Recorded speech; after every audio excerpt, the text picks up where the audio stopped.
Üstad Hazretleri'nin bütün son dönem hizmetlerini yapan ve hayatım hayatınla devam edecek dediği nurun kumandanı, Allah Allah, Fenafil Üstad, yani üstadında fani olmuş diye yad edilen Zübeyir Gündüzalp. Asr-ı saadetin iz düşümü bir hayata şahit olacaksınız. Bir dönemin kurtuluşu ancak onların ayak izleriyle gerçekleşebilir, değil mi? Peki insan merak ediyor, onların o mübarek ayak izlerine acaba kimler basmıştır? İşte onların mübarek ayak izlerine açtıkları şehraha giden güzide bir insan, nurun kumandanı, bir irade insanı, bir sadakat kahramanı, bir cesaret timsali. Bu lafların hiçbirisini cümle içerisinde güzel geçsin diye kullanmadım. Her birinin altının birazdan dolduğuna şahit olup hayran kalacağınız bir insan. Gönlümüzde onlara çok ihtiyaç var, değil mi? Rüyalarda dalarken onları özlemeye, yolda yürürken acaba o da yanımda olsaydı ne konuşurduk demeye çok ihtiyacımız var. Allah Allah. Geçen gün bir arkadaşım dedi ki, ya dedi, bazen bir olay yaşıyorum dedi.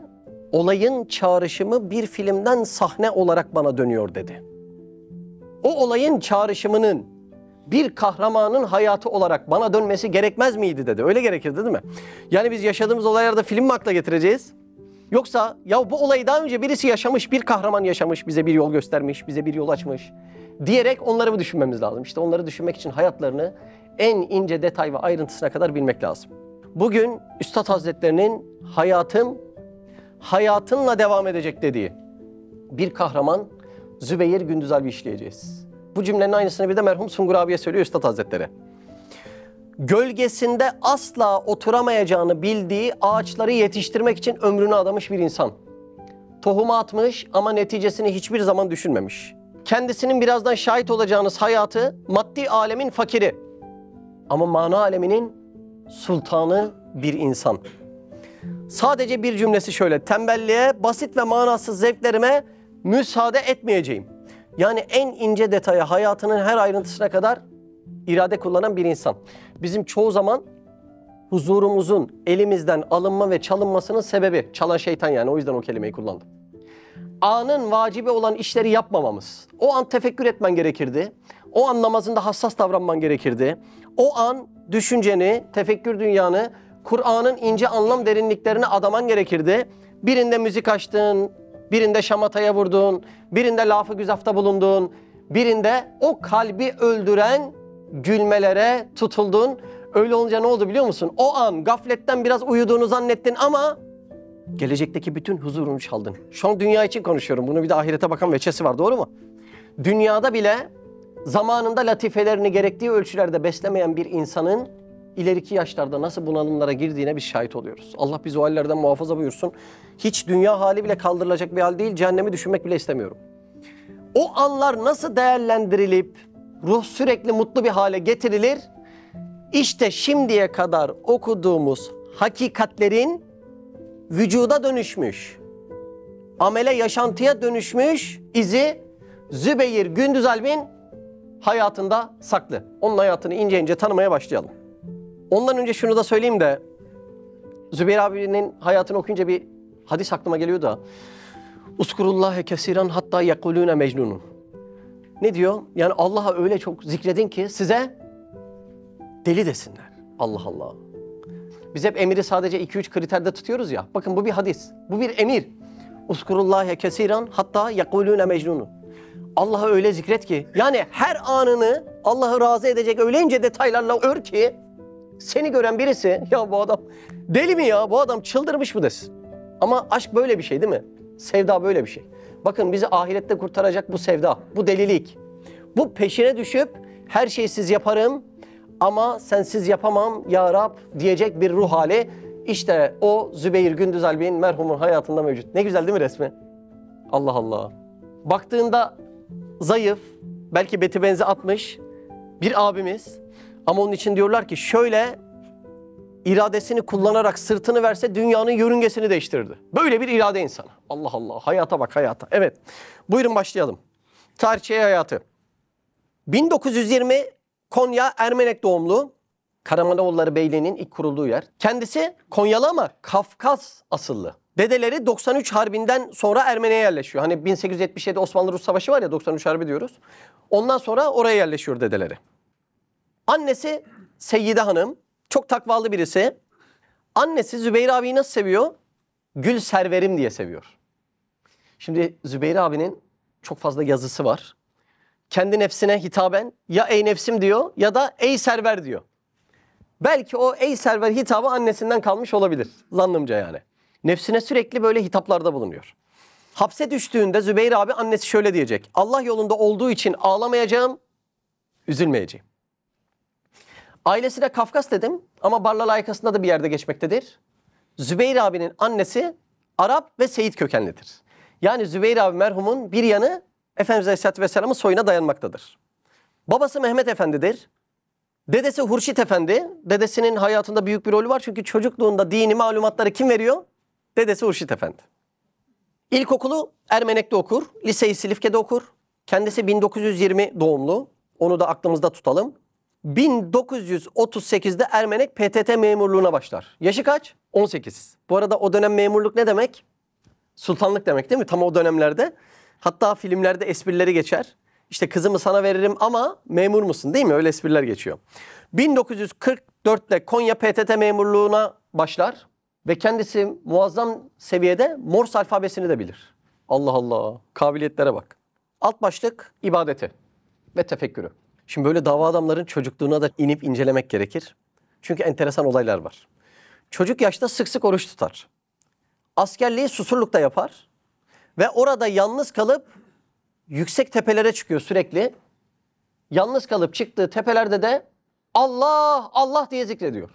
Çocuklukta. Yani insanlarla belli bir ölçüde ülfet edememiş. Kalbi sürekli bir arayışta, farkında mısınız? Daha çocukluk evresinde kalbine bir arayış ateşi düşmüş Zübeyir abinin. Kendisi çok enteresan ibadet incelikleri var. Mesela belki sorgulayacağız şimdi biz niye yapmadık diye. Fatiha'nın tamamını ellerini açık dua şeklinde okur. Allah Allah. Ve der ki kardeşim bari ellerinizi en az omuz hizasına kadar tutun. Nasıl bir makama müracaat ettiğinizin farkında değilsiniz der. Şimdi bizde bazen oluyor değil mi? Bir dalgınlık oluyor. Şöyle koyuyor. Elleri böyle koyuyor. Elini şöyle yapıyor. Aslında bu haller biraz Allah'a karşı böyle ince ince küstahlık halleri olabilir. Veli kişilerde tefekkür mesleği çocukluk yaşlarda başlar. Buna dikkat ettiniz değil mi? Risale-i Nur'da 4 hatveden bahsederken tefekkür mesleğini değil mi zirvelere koymaktadır.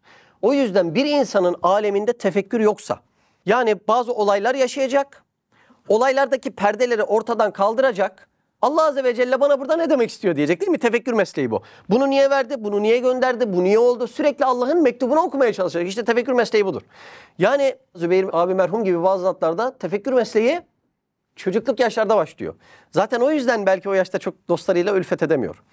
Ermeni'nin yüksek yerlerine çıkıyor. Yumru Tepesi'ne. İnsanlardan uzak bir halde tefekkür ediyor. Aklınıza birisi geldi mi? Üstad Hazretleri değil mi? Katran ağacına yer yapıyor. Üstad Hazretleri çıkıyor orada yüksek yerlerde tefekkür ediyor. Ta çocuklukta üstadı daha tanımadan ona tevafuk etmiş. Enteresan değil mi? Karakterinden bahsedelim. Hareketli ve cesur bir çocuk. Bir özelliği haksızlığa gelemez. Bir de Kafkas asıllı olduğundan dolayı iki özelliği çok yüksektir. Çeçenistan'a bakan bazı videolara dikkat ederseniz hem kahramanlar, cesurlar hem de bir büyük geldiği anda sokakta bile olsa ayağa kalkıyorlar. Yani kahramanlıkları ve hürmetleri had safhada. Kafkasların özellikleri. Kur'an ve İslam eğitimini Mahmud Nedim Efendi'den alır. Kendisi Zeynel Abidin'in soyundan bir zattır. Okumaya çok meraklı. Bu bilgi de lazım olacak. Çocuk yaşta Doğu Batı klasiklerinin tamamını bitiriyor. Yani çocuk yaşta bu kadar kitap okumuş bir insan ömrünün son döneminde acaba ne okuyor? Değil mi? Bir bakmak lazım ona. Bir de evliliğinden bahsedelim. Kendisi hiç evlenmez. Hatta bir talebesi var, Doktor Mehmet Akay. Onunla ilgili de çok hatıra okuyacağız birazdan. Bir gün birisi kızını vermek istiyor Doktor Mehmet Akay'a. O da Zübeyir abiye istişareye gidiyor. Zübeyir abi diyor ki kardeşim bu devirde kefeni boynunda bir İslam fedaisi olmak lazım diyor. Herkese bunu söylüyor mu? Hayır hayır. Çok dar bir zümreye. Yani kendini feda etmesi gereken, belki biraz kendisinin annesi ağlarsa arkadan gelen neslin annesi ağlamayacak olan özel bazı insanlara bunları söylüyor. Kendisi de bu yüzden hiçbir zaman evlenmiyor. Tam üstadının mesleğinden gidiyor o cihette. Başlık, nurları tanıması 1944. Şimdi bir hatırada geçiyor da Zübeyir abinin o zamana kadarki hayali şu. Dünyanın en güzel kızıyla evlenecek. Türkiye'nin sayılı zenginleri arasına geçecek. Ve ticarette bir marka olacak. Zaten kendisi daha 23 yaşındayken 6 ticari ortaklığı vardır. Ömrünün sondaki geçimini de 2 tane kalan ortaklığına bağlayacağız birazdan. Yani ticarete nasıl? İnanılmaz kabiliyeti var o cihette. Başka kabiliyetleri de var. Babalık gazetesinde edebi, dini, çocuk terbiyesi üstüne yazılar yazıyor. Kendisinin Doğu ve Batı klasikleri okuduğunu söylemiştim. Sürekli okuyor. Ya Zübeyir abi neden sürekli bir şey okuyorsun? Aslında bir şey aradığı için okuyor. Yani okumak entelektüelliktir. O sebepten okumuyor. Bir şey aradığı için okuyor ama aradığını bulamıyor. Cuma namazı için Konya'nın tarihi Aziziye Camii'ne gider. Duruyor mu hocalı? Değil mi? Namaz çıkıcı Hafız Ahmet Efendi ile karşılaşır. Şöyle diyor Zübeyir abiye. Sen okuyan bir gençsin. Bizim Halıcı Sabri'de güzel dini kitaplar var. Gel de sen ona götüreyim. Şimdi Halıcı Sabri'yi unutmuyoruz. Olur mu? Zübeyir abinin hayatının dönüm noktası. 1944. Yaşı kaç oluyor? 24. Sabri Halıcı vesilesiyle nurlarla tanışır. Ve onun dükkanından Risale-i Nurları okumaya başlar. Bak şimdi. Daha sonra Rıfat Filizer geliyor. Zübeyir abiye ayrıntılı bir şekilde Risale-i Nur'u anlatıyor, davayı anlatıyor, hizmeti anlatıyor, Üstad Hazretlerini anlatıyor. Bak daha o dönemlerde. Kendisine küçük sözlerle gençlik rehberini veriyor.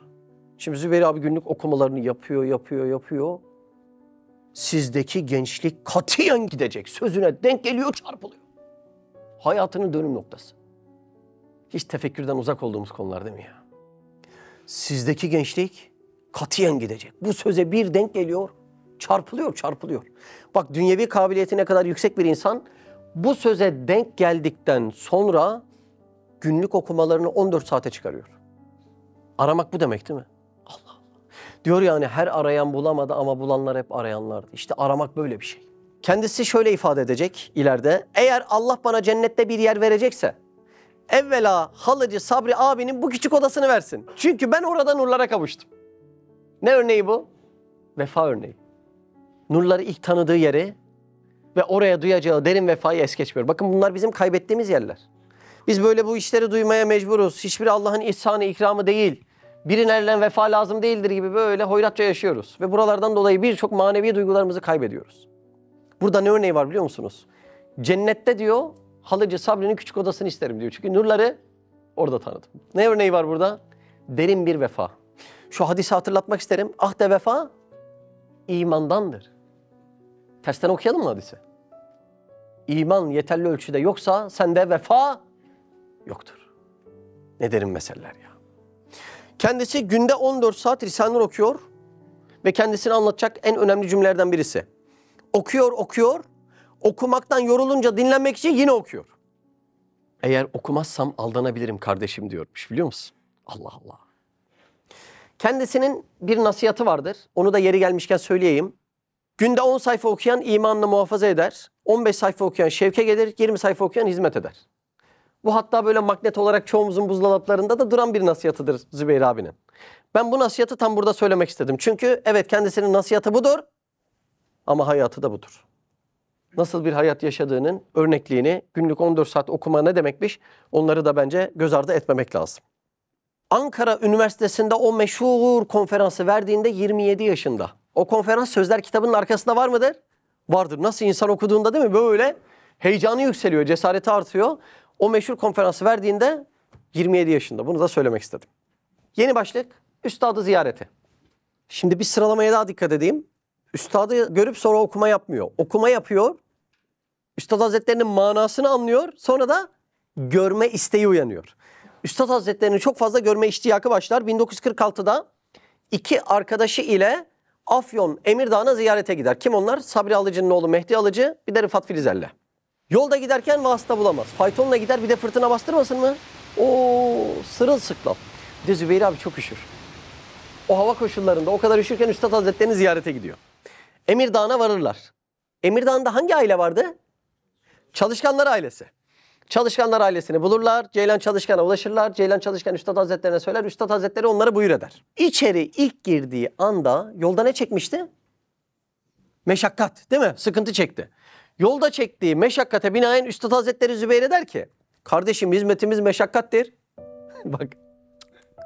Meşakkat alameti makbuliyettir. Bir de sinyal veriyor. Ey Zübeyir senin bundan sonraki hayatın meşakkatli geçecek. Ama iman edenler bilir ki meşakkat ölçüsünde mükafat vardır. Allah Allah. Zübeyir abinin dilinden Üstadı görünce beni bir ağlama ve hıçkırık tuttu. Kesilmiyor namazda bile. Kendimi durduramıyordum. Hayatımda hiç böyle ağlamamıştım. Üstad bana ders okuyordu, sonra namaza durduk. O hal namazda da devam etti. Üstad dedi ki, ey kardeşim senin fenafil üstad olmaktan başka şansın yoktur. Görür görmez gözyaşlarına tevafuk ediyor. Allah Allah. O günden sonra la yenfek, yani ayrılmaz bir parçası oluyor Üstad Hazretlerinin. Namazdan sonra da hatırlarsanız değil mi? Mevlana Halide'nin cübbesi Üstad Hazretlerine gelmişti. O Mevlana Halide'nin cübbesini Zübeyir Gündüzalp abiye giydirir. Evet. Zübeyir abinin asıl adını bilen var mı?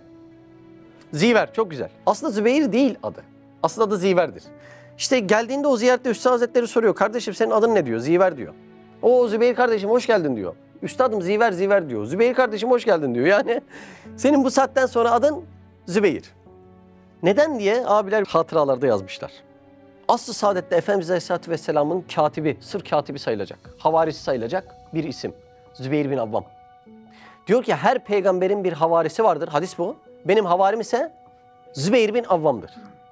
Zübeyir abinin misyonunu Allahu alem ona benzetildiğinden dolayı Üstad Hazretleri o ismi vermiştir diye hatıralarda geçmektedir. Şimdi çok enteresan bir hadise. Üstad Hazretleri Zübeyir abiye bir cümle ediyor.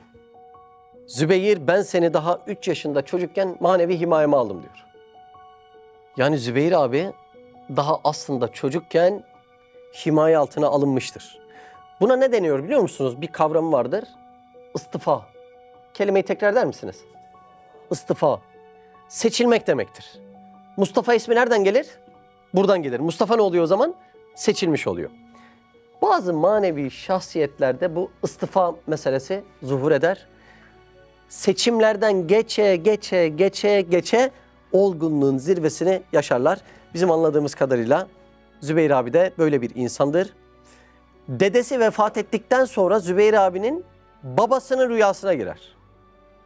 Babasına şunu der. Haydar senin, Zübeyir benim. Babası orada anlar. Zübeyir artık hakkın hizmetinde olacak diye. O rüyadan öyle anlar. Allah Allah. 4 yıl daha Konya'da kalır, memuriyete devam eder. Bir yandan da gitgide hizmet temposunun içine aktif bir şekilde girmektedir. Yeni başlık. Afyon'da kendisini içeri attırır. Şimdi Zübeyir abinin Afyon'daki bazı hatıralarını anlatacağım. Bu hatıraları biraz dikkatli dinlerseniz Üstad Hazretleri'nin Afyon hayatını çok iyi anlarsınız. Üstad Hazretleri 23 Ocak 1948'de Emirdağ'da tutuklanır. 15 talebesiyle birlikte Afyon'a getirilir. Afyon'da eksi 15 derecede bir koğuşa konuyor Üstad Hazretleri. Zaten o koğuş ısıtması zor diye boşaltılan 70 kişilik bir koğuş. Afyon'un soğuğunu bilirsiniz değil mi? Bir de camını kırıyorlar. Amaç ne? Soğuktan ölsün gitsin. Bir ara işte Zübeyir abi birazdan içeri girecek. Üstad Hazretleri'nin abdest suyu neticesinde ta bıyıklarına kadar donmuş. Bıyıklarına kadar ve Üstad Hazretleri kardeşim beni öldüremeyecekler diyor. Risale-i Nur'da bir cümlesini ifade ediyorum Üstad Hazretleri'nin. Denizli hapsinde bir ayda çektiği ızdırap ve eziyeti Afyon zindanında bir günde çektirirler. Bu Risale-i Nur'da geçen bir cümle. Tekrar okuyayım mı? Denizli hapsinde bir ayda çektiği ızdırap ve eziyeti Afyon zindanında bir günde çektirirler. Afyon ne kadar zahmetli bir yer. Fark ediyorsunuz değil mi? Allah Allah. Savcı bir ara iftira doğru bir iddianame okuyor. Mahkemedeler Afyon'da. Üstad Hazretleri de pasif bir direniş sergiliyor. Şöyle yan tarafa dönüyor. Bir rivayette işte tesbih dizdiği yer burasıdır. Bacak bacak üstüne atıyor. En son hakim sinirleniyor. Beni duymuyor musun diyor. Üstad Hazretleri de duymuyorum diyor. Bütün salon gülmeye başlıyor. Kendisi ileride şöyle diyecek. Mahkemede çok şiddetli konuşacaktım. Fakat sırtımda yumurta küfesi var. Yani bazı talebeler evli olduğundan dolayı ve hizmetin geleceği için çok incitici konuşmadım diyor. Yoksa Üstad Hazretleri'nin korku nedir bilmediğini hayatını bilenler şahittir. Afyon'da Zübeyir abinin bir savunması var. Bu savunma 14. şuada geçmektedir. Risale-i Nur'u okuyan arkadaşlar bunu iyi bilir. Ben buradan 1-2 satır okumak istiyorum. Yani böyle bir savunma tarih görmemiştir. Savcı iddianamesinde diyor ki Said Nursi eserleriyle üniversite gençlerini zehirlemiştir. Biz de buna mukabil deriz ki Zübeyir abi söylüyor. Eğer Risale-i Nur bir zehir ise bizim bu zehirlere tonlarca, binlerce kilo ihtiyacımız vardır. Eğer çoklukla olduğu yeri biliyorsa bizi tayyarelerle sevk etsinler. Bir cümle bak. Başka bir cümlesi. Biz Risale-i Nur talebeleri iman ve İslamiyet hizmeti uğrunda zalimlerin zulmüne maruz kaldığımız vakit hapishane köşelerinde veya dar ağaçlarında ölmeyi Bak böyle bir cümle var ya. İstirahat döşeğinde ölüme tercih ederiz. Bunun bir ahiret farkı var demek ki, değil mi? Görünüşü hürriyet, hakikati istibdadı mutlak olan bir esaret içinde yaşamaktansa, hizmeti Kur'aniyemizden dolayı zulmen atıldığımız hapishanede şehit olmayı büyük bir lütf ilahi biliriz. Afyon Hapishanesi'nde mevkuf Konyalı Zübeyir Gündüzer. Yine bir cümlesi, Afyon'daki müdafaa. Sayın hakimler, teessür ve ızdırap karşısında kalpten bir parça kopsaydı, bir genç dinsiz olmuş haberi karşısında o kalbin atom zerratı adedince paramparça olması lazım gelirdi. Derdi belli mi? Derdi belli. Bugün işte bu dersi okuyorsak onun payı az mı Allah aşkına? O gün ettiği cümle bugün neşv-i nema bulmuş, ağaç olmuş. Bu iddiaları cevaplarken idamla yargılandığı mahkemede bu cümleleri söylüyor. Yani insanlığın kurtuluşuna yürekten inanmış bir insan. Afyon mahkemesinde bu müthiş müdafayı yapınca hakim bir yerde diyor, nur talebesiymişsin. Kabul ediyor musun? Zübeyir abi diyor ki, Allah, ya çok acayip cümleler ya. Said Nursi gibi bir dahinin şakirde olma liyakatini kendimde göremiyorum. Eğer kabul buyururlarsa iftiharla nur talebesiyim derim. Üstad Hazretleri oradan ayağa kalkıyor. 1000 talebe yerine kabul ettim diyor. Şimdi Üstad Hazretleri Afyon'da içeridedir. Zübeyir abiyi de içeri almamışlar. Dayanır mı üstadından ayrı? Bak sadakat nedir? Satır satır bugün bu derste öğreneceğiz. Hiç binler makale okumana gerek yok. Bu hayat hepsini anlatıyor. Cesaret nedir? Sadakat nedir? Üstad dışarıda, kendisi içeride bu hale tahammül edemiyor. Gidiyor Ceylan abiyle istişare ediyor. Ceylan Çalışkan abi malumunuz kendi zekavet cihetinde ve nüktedanlık cihetinde zirve bir isim. Çok da kahraman bir insan. Ceylan abi böyle böyle diyor, benim diyor içeri girmem lazım diyor. Ceylan abi diyor ki Zübeyir kardeşim bu iş kolay diyor. Sen İnönü'ye bir mektup yaz diyor. Seni içeri atarlar diyor. Gerçekten de bir mektup yazıyor. Diyor ki siz Nurcu diyorsunuz. Burada bir PTT memuru var. Kimse ilgilenmiyor diyor. Kendisini içeri attırıyor. Acayip olay değil mi? Zübeyir abi bir yolunu buluyor. İçeri girdikten sonra koğuşa giriyor. Bir bakıyor ki Üstad Hazretleri abdest almış. Bıyıkları donmuş. Yüzü mosmor olmuş. Üzüntüden Zübeyir abi hüngür hüngür ağlıyor. İşte burada Üstad Hazretleri kardeşim beni öldüremeyecekler diyor.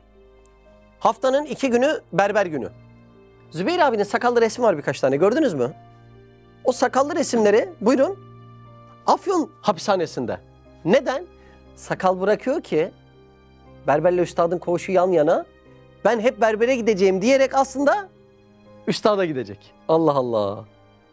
Yakalanmadan sürekli Üstad Hazretlerini görüp hizmetini yapmaya çalışıyor. Bir ziyaretinde gardiyan yakalıyor. Falakayı yatırıyorlar.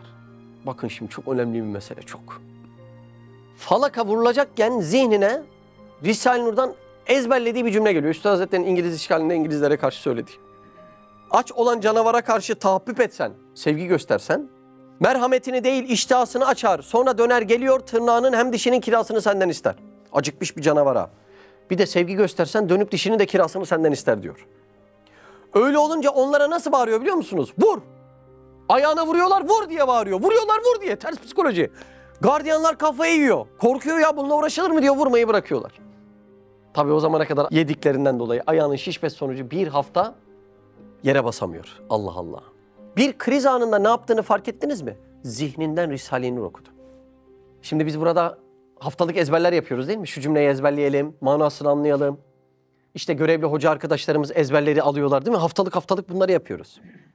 Bir gün Sinan İstanbul'a gittiğinde, oradaki medresenin işleri için gittiğinde beni aradı, dedi ki abi dedi yıllarca bu Risale-i Nur'daki cümleleri ezberlettin, ben şimdi anladım dedi.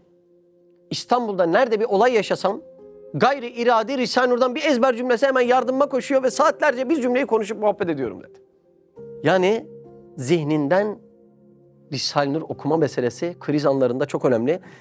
Zira Zübeyir abi şöyle bir cümle söylüyor. Kardeşim kafamız Risale-i Nur fihristi olacak. Ya şimdi Risale-i Nur'da nerede, hangi konuya ne kadar tahşidat yapılmış? Bunun iman olarak bilinmesi önemli değil ama üstad fazla emek verip bilmiş. Böyle mi yani? Yani Üstad Hazretleri'nin ihtiyacı var. O yüzden çalışmış. Bizim gibi adamların ihtiyacı yok ama Risale-i Nur güzeldir. Biz de Allah'a inanıyoruz diyelim, üstünü kapatalım. Ya çok mantıklı değil yani. Sahabe Efendimizin Mekke dönemindeki Allah Resulü Aleyhisselatü Vesselam'ın ona sürekli o iman meselelerini 13 yıl boyunca onlar gibi güzide şahsiyetlere nasıl anlattığını biz anlayamıyoruz bir türlü. İman meselesini çözemedik. Bir türlü çözemedik. Birçok yaptığımız ibadeti belki iman zannediyoruz. Doğrudan yani. Allah Allah. Bizim dışarıda konuştuğumuz birçok mesele İslam'ı konuşmak. Ama Risale-i Nur bize İslam'dan ziyade Allah'ı anlatıyor. İşte iman tam budur. Bizim Allah'ı bilmeye, bildikten sonra da sinemizde duymaya çok ihtiyacımız var. Mekke dönemi bu dönemdir işte. Zübeyir abinin sözleri çok tesir ediyor değil mi sizlere? Neden tesirli anladınız mı? Kendi sözüyle ifade edelim. Yanmayan yakamaz kardeşim. Kendi yanmış mı? Yandığı için de bugün bizleri tutuşturabiliyor. Üstad Hazretleri kendisine gelen bir gün yemeği pencerenin kenarına koyar. Kendisi de namaza durur. O esnada içeri bir gardiyan girer, geri çıkar. Üstad Hazretleri içinden geçirir. Der ki ya gardiyan içeri girip çıktıysa yemeğe zehir koymuş olabilir. Ama oradan tesbihata geçince namazdan sonra unutur, yemeği yer, 12 gün boyunca yataktan kalkamaz. Şimdi Zübeyir abi çok şaşırır olaya. Çünkü Üstad Hazretleri'nin unutkanlığına hiç şahit olmamış. Bunu sorar yani ya, üstadım biz senin hiç unuttuğuna şahit olmadık. Neden bu hal? Kardeşim ben yatarken pencereyi açarım. Üşüyünce kapatmak için kalkarım. O sırada neden kalktığımı unuturum. Halbuki İslam ve imana bakan bir mesele hiç aklımdan çıkmaz ve asla unutmam. Demek Allah bizi hizmette istihdam ediyor, unutturmuyor. Yani bu meselenin kendisinden olmadığını burada vurgular. Ne ince bir çizgi değil mi? Allah Allah. Zübeyir abi şimdi Üstad Hazretleri'nin içeride hizmetini görüyor mu? Görüyor. Daha sonra Zübeyir abi yanlışlıkla 40 gün erken terhis edilir. Üstadı içeride, Zübeyir dışarıda. Gider, hesaplar eder, müdürün kapısına gider. Der ki siz yanlış hesap yapıyorsunuz. Beni 40 gün geç içeri almıştınız. Şimdi de 40 gün erken bırakıyorsunuz. Rica ediyorum, lütfen arz ediyorum, beni hemen içeri alın deyip kendisini tekrar 40 gün daha içeri attırır. Acayip bir olay değil mi? Neden? 40 gün daha Üstad Hazretleri'nin hizmetini yapmak için. Gün gelir Zübeyir abi tahliye olur. Üstad Hazretleri içeride. Tahliyeden sonra manav dükkanı süsü verdiği bir yer kiralar. Zübeyir abi. Asıl amaç ne? İçeride Risale-i Nurlar yazılıyor.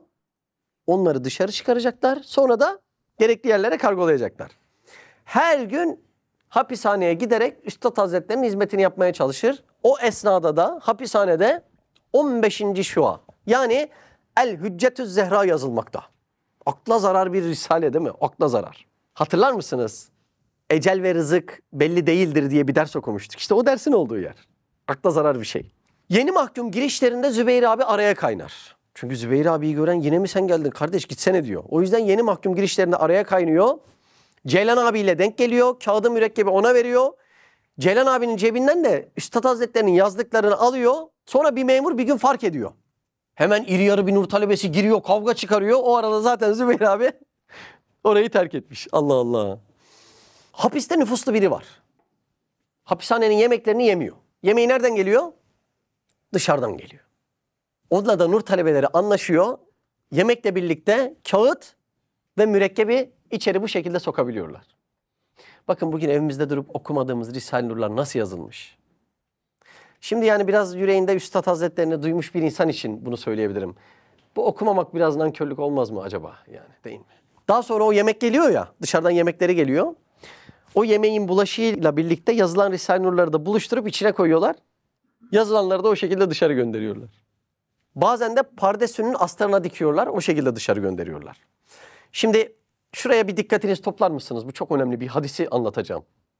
Zübeyir abi diyor ki içeride ekmek sudan fazla kağıt ve mürekkep ihtiyacı olurdu diyor. Sigara kağıtlarına yazıyorlar, lokum kağıtlarına yazıyorlar. Bunlara Risale-i Nur yazıyorlar bakın.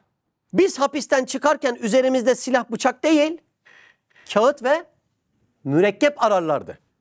Bunu yaptıklarında şu hadisin manasını o gün anladım. Kıyamet gününde alimlerin mürekkebiyle şehitlerin kanı tartılır. Alimlerin mürekkebi şehitlerin kanından ağır gelir. Bu hadisi o gün anladım diyor Zübeyir abi. Ne enteresan değil mi? Allah Allah. Afyon'da kendisine gerçekten çok zulüm ederler. Yani hem içeride ederler hem onu yargılayanlar çok zulüm eder. Bu yüzden Mahkeme-i Kübra'ya Şikayet isimli bir mektup kaleme alır. Risale-i Nur'da var. Okuyanlar biliyor değil mi? Acayip dehşetli bir hal. Şimdi mektubu dışarı çıkarmaya çalışıyorlar. Zübeyir abi de Üstad Hazretlerine ulaşmaya çalışıyor. Üstad Hazretleri gardiyanlara diyor ki kardeşim diyor lokum alın diyor ben ikram edeceğim diyor. Ama diyor lokumların kağıdını buruşturmayın diyor. O esnada da Zübeyir abi manav dükkanındaydı ya. Üstadın penceresinin olduğu yere geliyor. Üstad Hazretleri pencereden lokum kağıdını gösteriyor. Daktilo işareti yapıyor. Sonra diyor ki bunları yay diyor. Zübeyir abi onu görmeye geliyor. Gardiyan ne diyor Zübeyir abiyi görünce? Yine mi sen? Daha sonra üstad aşağı iniyor. Hemen gardiyanlara lokum dağıtıyor. O arada da hemen lokumu yediriyor. Kağıdı da Zübeyir abiye veriyor. Hemen Zübeyir abi alıyor. Kağıdı götürüyor işte. El Hüccetü Zehra 15. şua bu şekilde yazılmış. Şimdi neydi mektubumuz? Adını hatırlıyor musunuz? Mahkeme-i Kübra'ya şikayet. Şimdi Üstad Hazretleri'nin çok sistemi var orada. O yüzden Zübeyir abi onu alıyor. Yazıyor daktiloyla. Bütün bakanlıklara gönderiyor. Zübeyir abiyi soruşturmaya çağırıyorlar. Diyorlar kardeşim anladık Adalet Bakanlığı'na göndermişsin. Orman Bakanlığı'na niye gönderdin? Diyor ki berayı malumat efendim diyor. Orman Bakanlığı, Ziraat Bakanlığı göndermedik yazıyı hiçbir yere bırakmamış. Tabii bu olaylar esasında dışarıda çıldırıyorlar yani. Ya hapishanede bu mektuplar nasıl yazılıyor da dışarı çıkıyor diye. Üstad Hazretleri bir ara koğuşuna birisini istiyor. 30-40 yıllık bir mahkum var Halil Ağa diye. Hapishanenin efesi ama aynı zamanda gardiyanların hafiyesi. Yani hem psikopat hem de gardiyanlarla anlaşması var. Onu gönderiyorlar ki üstadı rahatsız etsin. Anlaşamaz. Ama Üstad Hazretleri hapishane efesi Halil Ağa'ya ders okuyor. Ne yapıyor onu? Talebe yapıyor. Sigara kağıtlarına yazıyor orada da 15. şuayı. Daha sonra olaya bak. Diyor ki Halil Ağa'ya sen diyor bu kağıtları Ceylan'a ulaştır diyor. Halil Ağa cebine koyuyor. Ceylan Çalışkan abinin olduğu koğuşa gidiyor. Posta koyuyor. Var mı biri diyor. Ceylan abi ben varım hayırdır diyor. Kavga ederken o ona kağıdı veriyor. Ona da yeni kağıdı veriyor. Ceplerinden. Sonra koğuşlara arama yapıyorlar. Şimdi mektup çıktığını fark etmişler. Herkes mektubunu kimin yatağının altına koyuyor? Halil Ağa'nın. Niye? Şimdi onun birisi yatağını ararsa bu cinayet sebebi. 30-40 yıllık bir mahkumun hayırdır diye hem de sana hafiyelik yapmış zamanında yatağını arayacaksın. Cinayet sebebi. Bu yüzden gelip her yeri darmadağın ediyorlar. Ama Risale-i Nur'un yazıldığı kağıtların hiçbirisine ulaşamıyorlar. Yani Halil Ağa bu şekilde onları eli boş döndürüyor. Bir de yazıları şu şekilde dışarı çıkarıyorlar. Her fırsatı değerlendirmişler. Her fırsat. Ziyaretçiler içeri börek çörek getiriyor. Onların tabii tepsileriyle birlikte börek çörek umurlarında değil. Ama bulaşık tepsileriyle birlikte o kağıtları da koyuyorlar. Yazılan Risale-i Nur'ları bu şekilde dışarı ulaştırıyorlar. Ne emek değil mi ya? Ne emeği ya? Emek kelimesi olur mu buna? Kahramanlık bu ya. Vazifedarlık bu ya. Cesaret bu ya. Bambaşka bir olay. İmana bu kadar ehemmiyet vermişler. Bu kadar. Bir gün Zübeyir abi Üstad Hazretlerine korkuyorum üstadım dediğinde niye korkuyor biliyor musunuz? Niye korkuyor? İmanımı kaybederim diye. Şimdi onların bilip bizim bilmediğimiz bir hadise var. Seviye düşürmez inşallah cümle ama anlatmak için böyle söylüyorum. İmanı kazanmak bir cihette kolay. Muhafaza etmek çok zor bir şey. İmanı kazanmak bir cihette daha kolay ama muhafazası çok zor bir şey. Zübeyir abinin korkuyorum dediği de o. Korkuyorum üstadım diyor. Üstad Hazretleri de diyor ki korkma Zübeyir titre diyor. İman konusu korkulacak konu değil, titrenecek bir konu. Bizim günlük çok alemimizde belki bu kadar yer etmediğinden anlayamıyoruz değil mi? İnsan bir şey kendi malıysa onun kaybolmasından korkar. Şimdi mesela şuradan birisi gelip bağırsa dışarıda bir Opel araba yanıyor. Kim korkar? Opel arabası olan. Olmayan korkmaz. İmanım tutuşmuş yanıyor diye bas bas bağırıyor. Sizce kim korkar? İmanı olup onu muhafaza etmeye çalışanlar. Yani bu işte korkmamak çok korkulacak bir olay. Çok. Günlük bomboş dünya işleri o kadar zihnimizde geçiyor. Kalbimize süzülüyor ki bunun yeri bile yok. Allah var dedik ya haşa. Üstad Hazretleri Risale-i Nur'ların bu iman meselesinin ehemmiyeti ve kıymetinden dolayı bir yerlere ulaştığını duyduğunda çok seviniyor. Ve diyor ki şimdi deseler Fransız jetleriyle seni bombalamak için geliyor. Sandalyeye oturup bacak bacak üstüne atacağım ve Zübeyir yap bir kahve diyeceğim diyor. Ya onlar zaten ölüm meselesini iman cihetinde çözmüş. Dertleri o değil. Dertleri sonsuzluğa nasıl bir ahiret serveti kazanarak gidebilirim. Bakkaldan ekmek alırken bunun bedeli var. Ahiretin, cennetinin bedeli yok öyle mi? Bakkaldaki görevli arkadaşa sattığı ekmeğin bedelini alma hissiyatı hangi bedel isteyen merkezden verilmiş acaba? Anladınız mı? Latife, şuunat-ı ilahi. Yeni başlık Urfa'ya tayin. 1952. Bugünkü ders hatırası bol bir ders olduğundan çok rahat akılda kalacak inşallah. Sadece hatıraları bir anahtar cümle yazın. İşte lokum kağıdı yaz, sigara kağıdı yaz, Halila yaz. Yani bir tane hatırlatıcı kelime mutlaka yazın, olur mu?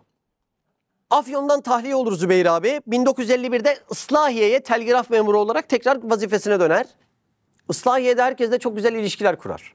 Mesela Islahiye Spor Kulübü'ne gider. Oranın müdürüyle arkadaş olur, muhabbet eder. Amacı o mu? Hayır, gençlerle tanışmak. Gençlerle tanışır ve onlara halka halka Risale-i Nur'dan dersler yapar. Bu arada Zübeyir abi tabii çok dikkat çektiğinden dolayı emniyet takibi alıyor. Ama emniyetin takip emri verdiği memur Zübeyir abinin arkadaşı. Ankara'dan memura yazı gelir. Bu akıllı bir nurcudur, haberi olmadan takip edin. O kişi de Mertmiş demek, cevap yazıyor. Tüm memurlar Zübeyir gibi olsa bu devletin sırtı yere gelmez diyor. Üstad Hazretleri'nin isteği üzerine Urfa'ya gider. Müdürü ona yüksek rütbe vermek için çok iş verir. Çünkü Zübeyir abi ciddi bir kabiliyet. Gerçekten görülmüş birisi değil. Yani bunlar gözü kapalı ülke yönetecek adamlar. Öyle kabiliyetler yani. Müdür de bunun farkında. Vazife veriyor. Amacı rütbesini yükseltecek. Ziver Bey baş müdürlüğe kadar yolunuz açık diyor kendi müdürü. Ama Zübeyir abi bakıyor okumaya fırsat kalmayacak. Gelen hesapları yanlış yapıp gönderiyor ki artık yakasından düşsünler. Çok ince bir ders var ya Furkan, çok ince. Farkında mısınız yani? Ehli dünya fazla vazife veriyor. Fazla vazife vererek asıl vazifesinden geri çekecekler. Üstad Hazretleri bunu Risale-i Nur'da anlatıyor ya. Bak ne diyor? Onlar öyle desiselerle onları hizmeti Kur'aniye'den alıkoyuyorlar ki haberleri olmadan bir kısmına fazla iş buluyorlar. Nasıl? Bu bir şeytanın destesi miymiş? Hucumat sitede geçiyor ha. Bu şeytanın oyunu muymuş? İşte şeytan orada anlamayan bir kahramanlık yaptığını zannediyor. Ta ki hizmeti Kur'aniye'ye vakit bulamazsın. Bir kısmına da dünyanın cazibeder şeylerini gösteriyorlar ki hevesi uyanıp hizmete karşı bir gaflet gelsin. Allah Allah. En son müdüre çıkıyor Zübeyir abi. Ben hizmet için istifa edeceğim demiyor. Ya Zübeyir abinin üsluba dikkat eder misiniz? Kime ne diyeceğini nasıl biliyor? Müdür bey burada sinema yok, tiyatro yok. Benim gençliğim çürüyor burada. Ben Urfa'ya gitmek istiyorum diyor. Üstadı demiş ya Urfa'ya git diye. Müdür diyor ki ama ben harcırah veremem diyor. Tamam diyor ben harcırahsız da giderim diyor. Urfa'ya tayinini çıkıyor. Çok zeki değil mi? O yıllarda Abdullah Yayın abiler Urfa'da dershanede kalıyorlar. 1950'de tayini Urfa'ya çıkıyor. Urfa'da hizmetler başlıyor. Urfa'da da inanılmaz baskı altında kalıyorlar. Üstad Hazretleri'nin vefatında Urfa'da olanları hatırlarsanız baskıdan kastımı anlarsınız. Sonunda tutuklanıyor. İçeri giriyor, mahkumlar Zübeyir abiyi görünce geçmiş olsun diyor. Zübeyir abi diyor ki geçmiş olsun demeyin, bizi tebrik edin. Biz buraya iman davası için geldik diyor. İçeride namaz kılan mahkumların sayısı artıyor. Böyle olunca ne yapıyorlar? Hepsini tek kişilik hücreye veriyorlar. Ya mahkumlara da bulaştırdı diye. Bir rivayette okudum herhalde 500 küsur mahkumdan bahsediyor namaz kılan. Zübeyir abi diyor ki bizi tek kişilik hücreye verdiler diyor. Saray gibi diyor. En az yazan bendim, günde 14 saat Risale-i Nur yazıyordum diyor. O zaman matbaa yok. Risale-i Nur'u nasıl çoğaltıyorlar? Elle yazarak. Bir gün Urfalılar çok seviyor Nur talebelerini. Tek kişilik koğuşa dalmışlar ya. Sözlerini geçiriyor, kebap gönderiyorlar içeri. Nur talebeleri yiyor ama kebabın ağırlığı çöküyor. Bir gün boyunca uyuyakalıyorlar. Diyorlar ki o günden sonra hapishanenin yemeğinden başka bir şey yemedik. Çünkü diyor hiç yazı yazamadık. Bir günümüz diyor sadece uykuda geçti diyor. Amaçları çok tertemiz değil mi yani? Ne istedikleri? Tertemiz belli değil mi ya? Allah Allah. Zübeyir abi Isparta'ya sevk edilir. Çok sıkıntılı günler geçirir Isparta'da. Isparta'da aslında savcı insaflı davranıyor ama hapishane müdürü bunları sevmediğinden dolayı lağımların geçtiği koğuşa koyuyor. Lağımlar geçiyor. Tam lağımların akacağı dönemlerde artık aralarında espri yapıyorlar. Siper alın diye bir abi bağırıyor. 15 dakika boyunca yorganın altına nefessiz kapanıyorlar. Yani şöyle geçiyor hatıralarda okudum. Ölürler diye beklediler diyor. Yani o insanı çıldırtacak bir kokunun olduğu yere bırakmışlar. Abiler de bu şekilde baş ediyor orada. Allah Allah. Ve orada ezberlerinden ders yapıyorlar. Ezberlerinden. İçlerinde ezbere cevşen bilen de var. Ona da ezberden cevşen okutuyorlar. Ya Allah Allah. Ya bizim en ufak olayda aklımız karışıyor. Onlar nasıl bu kadar iradeli ve kilitli haldeler ya?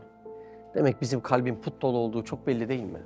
1953'te tahliye olur. Zübeyir'i Ankara'ya atarlar. O zamana kadar Üstad Hazretlerinden sürekli üstadım ben istifa edeyim. Arzusu bu sefer kabul olur. Üstad Hazretleri istifasını kabul eder, istifa eder, yanına gider. Üstad Hazretleri'nin bir talebesi var. Ali Ekber Şah. Duymuş muydunuz bu ismi? Tam da Üstad Hazretleri Emirdağ'ın dışına kadar Ali Ekber Şah'ı uğurluyor. Tam Ali Ekber Şah'ı uğurlarken de kim geliyor? Zübeyir abi geliyor. Üstad Hazretleri diyor ki bir şahı uğurladık, bir şah geldi diyor. Öyle bahsediyor. Üstadım diyor, hizmetine geldim diyor. Üstad Hazretleri diyor ki evliyadır, kerameti vardır diye geldiysen gelme. Bu makam sevdası İslam'ın özünde yok. Şimdi böyle bu işi oyuncak edenler de var yani. Yok yani. Yani bir insan makamlıdır diye hürmet edilir. O değil. Ona hayat da feda edilir. Ama hizmeti için ve hizmeti uğruna. Yani böyle ne ondan özeniyorsun, ne ders alıyorsun, ne namazın yok, bir şeyin yok, makam sahibidir, bir fotoğraf çektireyim gideyim. Bunu kastettim yani. Bilmem doğru anlatabildim mi acaba? Yoksa yani Allah'ın evliya bir kulu. Bu makamdan önemli ne var dünyada? Benim demek istediğim onu örnek almıyorsun, yoluna baş koymuyorsun, fotoğraf çekilip gidiyorsun. Üstad da onun için diyor ki evliyadır, kerameti vardır diye geldiysen gelme. İhtiyardır, ihtiyacı vardır diye geldiysen buyur gel diyor. Vallahi öyle geldim üstadım diyor. O günün şartlarında iş bırakmak ne demek? Memuriyet ne demek o zamanlar? Bizim annelerimiz, babalarımız, belki dedelerimiz çok iyi bilir değil mi? Zübeyir abi öyle bir dönemde işi elinin tersiyle itiyor. Allah Allah. Bak. Mehmet Emin birinci abi anlatıyor. Zübeyir abi memuriyeti bıraktığında ailesi çok baskı yapmış. Bak Zübeyir abinin cümlelerine bakar mısınız Allah aşkına ya? Onlar ipin bir ucundan asıldılar. Ben öteki ucundan. Nihayet ip koptu. Onlar dünyaya, ben de üstadımın kucağına düştüm diyor. Acayip cümleler. Yeni bölüme geçiyorum. Isparta 1952-1960. Üstad Hazretleri'nin hayatını 3'e ayırmışlar. Lütfen zihnimizde bilgileri tasnif edelim. Fihriste gibi tutmamız lazım. Bunlar bize lazım olacak. 1. Said döneminde biliyorsunuz Üstad Hazretleri İstanbul'da siyasi cihette acaba İslam'a hizmet edebilir miyim diye mücadelelerde bulunuyor. Defalarca sultanla görüşüyor. İleriki dönemlerde meclise giriyor. Arkadaşların her birisi paşa, öyle değil mi? Daha sonra 2. Said dönemi var. 2. Said döneminde Üstad Hazretleri diyor ki bu asırda kurtuluş burada değil diyor. İman hakikatlerinde diyor. Ve Risale-i Nur'ları yazmaya başlıyor. Risale-i Nur'ların birçok parçası da Barla'da yazılıyor. Barla'yı da ziyaret ettiniz. O işte 2. Said dönemi. Üstad Hazretleri sürekli Risale-i Nur'ları yazmaya başlıyor. Bir de 3. Said dönemi var. Isparta'da. Takribi 7-8 yıl geçecek. Fitnat Hanım diye bir hanımefendinin 2 katlı ahşaptan evi kiralanacak. Gittik orada. Hatırlıyorsunuz Isparta'daki evi. Üstad Hazretleri o zamana kadar hayatı boyunca hep yalnız kalmış. Isparta hayatında tarzı hayatını ve hizmet metodolojisini anlatıp öğretebilmek için bir kısım talebeleriyle birlikte kalıyor. Risale-i Nur'daki sadece iman hakikatleri Kur'an'ın nurundan alıntı değil. Risale-i Nur'daki hizmet metodolojisi de Kur'an'dan alıntı. Anlatabildim mi demek istediğimi? Bakın Yunus suresinde Allah Azze ve Celle'nin Musa peygambere söylediği meseleler var. Kime karşı savaşında? Firavun'a. Diyor ki kıblegah evler yapın diyor. Orada Allah'a ibadet eden, namaz kılan recüller olsun diyor. Onları diyor dünyanın meşgalleri alıkoymayacak ya mealen anlatıyorum. Alıkoymayacak diyor. Onlar diyor sabah halka Rablerine ibadet edecek diyor. Vakıflık metodolojisini anlatıyor. Öyle mi? O asrın ve bütün asrın şeytanlarına karşı mücadelenin nasıl olduğunu anlatıyor. Sadece Risale-i Nur'daki iman hakikatleri Kur'an'dan alınma değil, Risale-i Nur içerisindeki metodoloji de Kur'an'dan bizzat alınma. Yani Üstad Hazretleri'nin açtığı o ince ince çizgiler akıl alır gibi değil. Bu kadar kahraman birisi. 1. Cihan Harbi'nde sipere girmeyecek. Bu kurşunlar beni öldüremez kardeşim diyecek. Öyle düşmanın üstüne yollayacak. Esir düştü Rusya'da. Koca gavur dedikleri Nikolo Nikoloviç'e meydan okuyacak. Çocukluk yaşında Miran Aşiret Reisi Mustafa Paşa'ya gidecek. Seni bu kılıçla keserim. Bu pis kılıçla mı? Kılıç kesmez bilek keser diyecek. Herkese meydan okuyacak. Ömrünün son döneminde böyle bir kahramanın vasiyeti müsbet hareket olacak. Kimseye ilişmeyeceksiniz. Herkesle anlaşacaksınız. Yapıcı olacaksınız. Gönlünü inşa edeceksiniz. Sizin davanız müsbet hareket olacak. Şimdi bu acayip bir şey değil mi?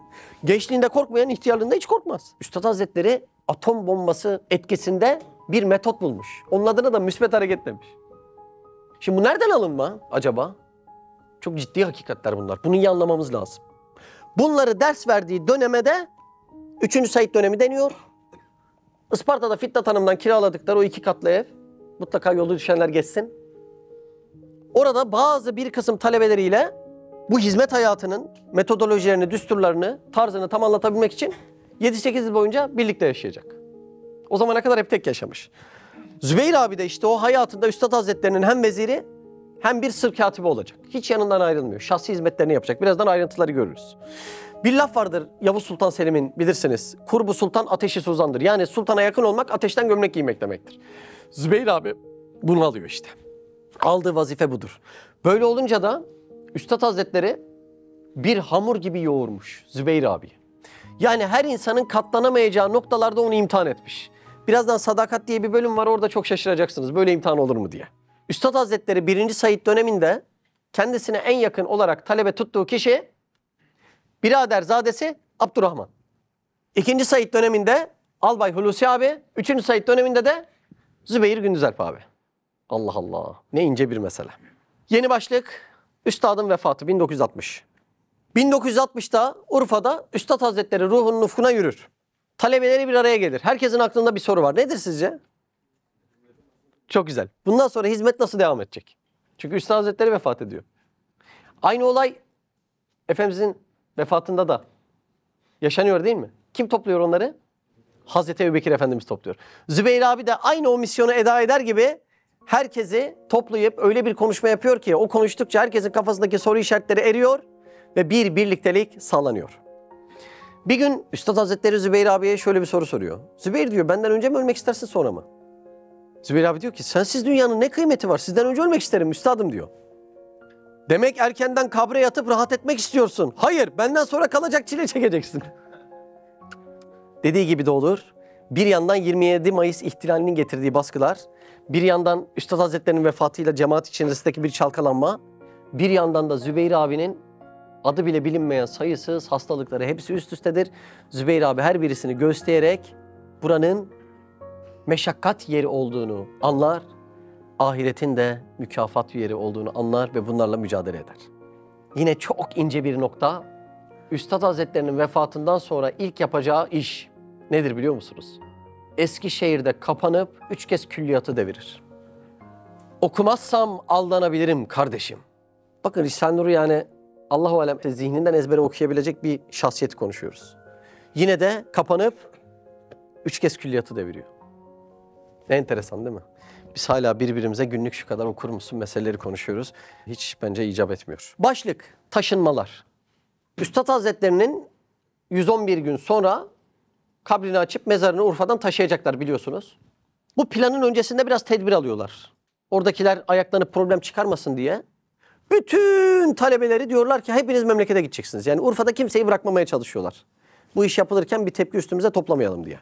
En büyük amaçları da talebelerin aralarındaki irtibatları koparmak. O zaman telefon yok malumunuz. Telgraf herkes kullanamıyor.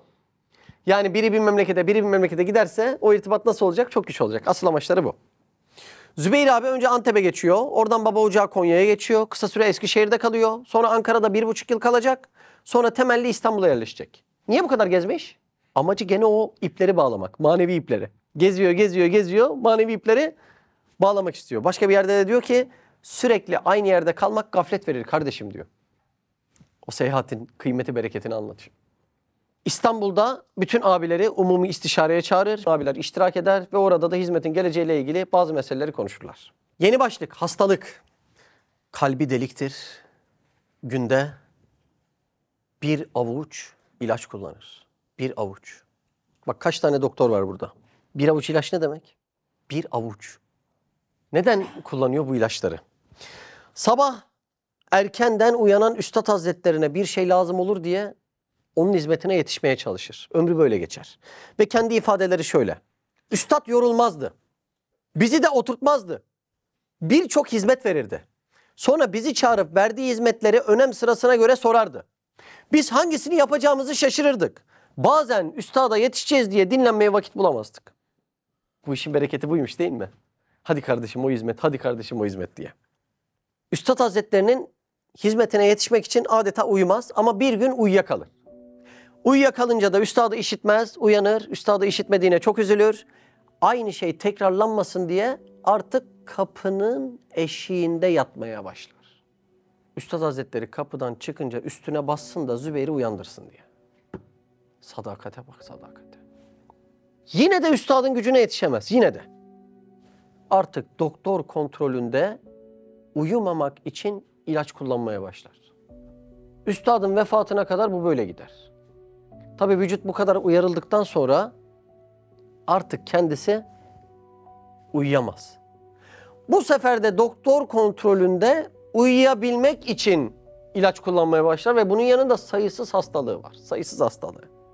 Üstadın hizmeti için benliğini, vücudunu hakir görmüş. Şimdi ben biliyorum kafalardan geçenlere. İnsanın sağlığına dikkat etmesi gerekmez.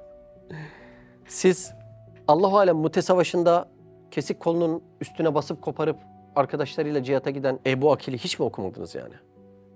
Uhud'da bir parmağı kalmasına rağmen Efendimiz Aleyhisselatü Vesselam'ın yanından hiç ayrılmayan Ebu Talha'yı hiç mi okumadınız?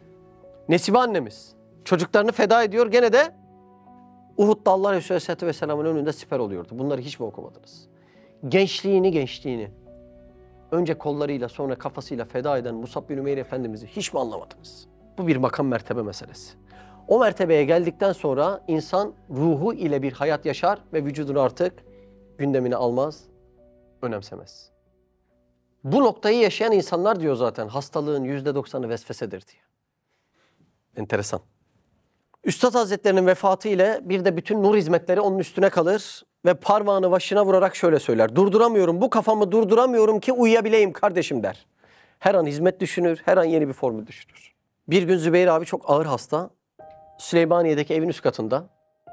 Orada tam suya uzanacakken tam gücü bitiyor. Yine anlamakta zorluk çekeceğimiz bir şey değil mi yani? Bir insanın bedeni %0'a nasıl gelir? Suya uzanacak ya. Gücü bitiyor, devriliyor, su da devriliyor. Kardeşler koşuyor. Diyor ki korkmayın kardeşim. Ruh asude. Yani siz benim cesedimi böyle yorgun görüyorsunuz ama benim ruhum cennette yaşıyor diyor. Korkmayın kardeşim, ruh asude. 1966'da Ankara'da Hacı Bayram Camii'nin yakınında bir medresede kalır.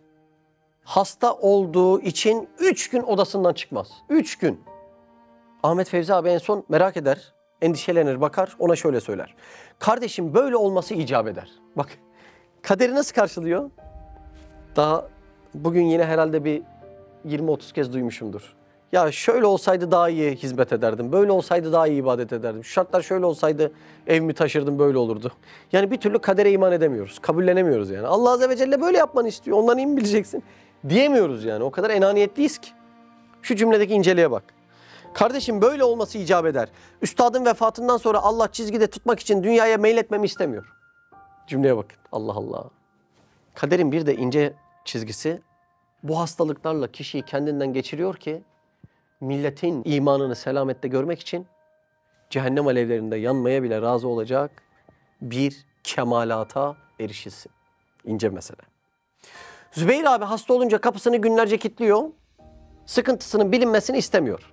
Bizim şimdi şurada küçücük yara olsa kolumuzu kıvırırız değil mi? Aman yaramı görsünler de merhamet etsinler diye. Ve şöyle söylüyor. Kardeşim ben hastayım. Hastalığın verdiği sıkıntılar yüzüme ve halime aksediyor. Hizmete zarar vermemek için kendimi hapsediyorum. Hapsettiği oda da küçücük bir oda. İçinde bir leğeni var, bir ibriği var. Allahu alem herhalde duşunu bile orada odasında alıyor. Kardeşi Haydar, ona yazdığı bir mektup var. O mektubu okuyayım mı şöyle? Aziz kardeşim, Allah seni ihsanı ilahi ile hıfzetti. Anne babamıza hizmet ederek beni büyük bir günahtan ve itaatsizlikten kurtardın. Şimdi ne dünyaya ne ahirete yarayacak halim kalmadı. Azaplı ve sıkıntılı bir ömür geçiriyorum. İnşallah günahlarıma kefaret olur. Tarifsiz meseleler. Bu kadar hastalığı konuştuktan sonra sıradaki konu Zübeyir'in vefatı. Çamlıca'da metruk bir ev kiralanır. Orada da Zübeyir abi zaman zaman inzivaya çekilir. Kendisini çok üşüdüğünü söylemiştim. Yine işte bu soğuklara dayanamaz, üşür ve zatüre geçirir. Doktor Mehmet Akay hastalığı için Zübeyir abiye bazı tavsiyelerde bulunur. Zübeyir abinin ona karşı verdiği cevaba bakar mısınız? Kardeşim bende fikri sabit hastalığı var. Nurları okumak, okutmak ve neşretmek bende fikri sabit haline gelmiş. Acaba sizde bunun tedavisi var mı? Ders veriyor değil mi? Nasihat ediyor değil mi? Allah Allah. Yine Doktor Mehmet Akay anlatır. Zübeyir abi şöyle dedi diyor. Ruh efendi, ceset hizmetkardır. Ben hizmetkarı efendi yapmam dedi ve bunu söyleyip hasta haliyle titreyerek abdest alıp namazını yine de kıldı diyor. Bunu yaptıktan sonra da ne yaparmış biliyor musunuz? Bir vapur hatırası daha var. Sabah okumak için vapura biniyor, geri dönüyor. Kardeşler hala uykuda. Nefsine de diyormuş ki bak uyumadın, okudun, ne oldu, bir şey mi oldu diyormuş. Kardeşler de bunu işitince onlara diyormuş kardeşim biz aynı değiliz, sizin dinlenmeniz lazım. Siz matbaada çalışıyorsunuz diyormuş. Nasıl incelik? Yanında Van'dan gelen Molla Hamit vardır ve Molla Hamit'in dönmesini istemezler ki Hamit kardeşim 40 gün daha yanımda kalır mısın? Molla Hamit Van'a dönmek durumunda kalır. Ama o 40 günün sırrı ortaya çıkar. Tam 40 gün sonra Zübeyir abi vefat eder. Kirazlı Mescid'de 51 yaşında ruhunun ufkuna yürür. Vefatı sırasında başında Doktor Sadullah Nutku vardır. Gözlerini yumduğu an aylarca devam edecek güzel bir kokuyu sürekli duyduk diye başucundaki arkadaşları anlatır. Cenazesini Osman Demirci Hoca yıkar ve şu cümleyi söyler. İşte şimdi talebe medreseden mezun oldu. Eyüp Sultan kabristanlığında metfun bulunmaktadır. Ölmeden önce yanındakilere şu cümleyi söyler. 71 gelir vücudum onu karşılar. 71 dediği ne oluyor? 71 muhtırasını söylüyor. 71 gelir vücudum onu karşılar. Herkes bu olayı cenazesinde anlıyor.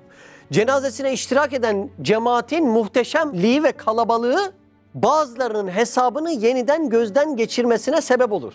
Yani hizmetin üstüne gelecek belaları cenazesiyle tefeder. O kalabalığı görenler bunlarla bu planla baş edilmez deyip mecburen oyunlarını bozuyor. Cümlesi nasıl tahakkuk ediyor değil mi? 71 gelir, vücudum onu karşılar. Yani vefatı bile hizmet olur mu ya insanların? Biz mezar taşının mermer çeşidini konuşmaktan asıl meseleleri... Enteresan ya, vallahi çok enteresan. Yine vefat etmeden önce Doktor Mehmet Akay'a şu sözleri söyler. Kardeşim, bu davaya gölge düşürecek hareketlerde bulunursam bana bir iğne yapın ve ahirete gönderin, size hakkımı helal ediyorum. Nasıl bir kahramanlık değil mi? Allah. Merhum Zübeyir abinin hayat bütünlüğü vefatıyla birlikte bu şekilde sonlanmaktadır. Size onun hayatından bazı başlıkları okumaya devam etmem lazım. Yeni başlığımız sadakat. Sadakat nedir? Cesaret nedir? Kahramanlık nedir? Onlarca yüzlerce kitap okuma zahmetine girmeyin. Zübeyir abinin hayatını anlamaya çalışın ve taklit etmeye çalışın. Asıl sadakat orada ortaya çıkıyor. Bir gün Isparta'da Ceylan abinin kullandığı arabada, o meşhur arabayı biliyorsunuz değil mi? Üstad Hazretleri'ni gezdiriyorlar. Nisan yağmuru başlıyor. Üstad Hazretleri Zübeyir abiye bir bardak veriyor, diyor ki kardeşim bu bardağı doldur diyor arabadan yağmur suyuyla. Dolar mı o bardak? Dolmuyor. Ama emir gelene kadar da elini çekmiyor. Konu ne bardak, ne yağmur, ne gezi. Konu ince bir sadakat meselesi. Vahşi Şaban abi anlatıyor. Vahşi Şaban abi biliyor musunuz? Yani onun YouTube'da videoları var.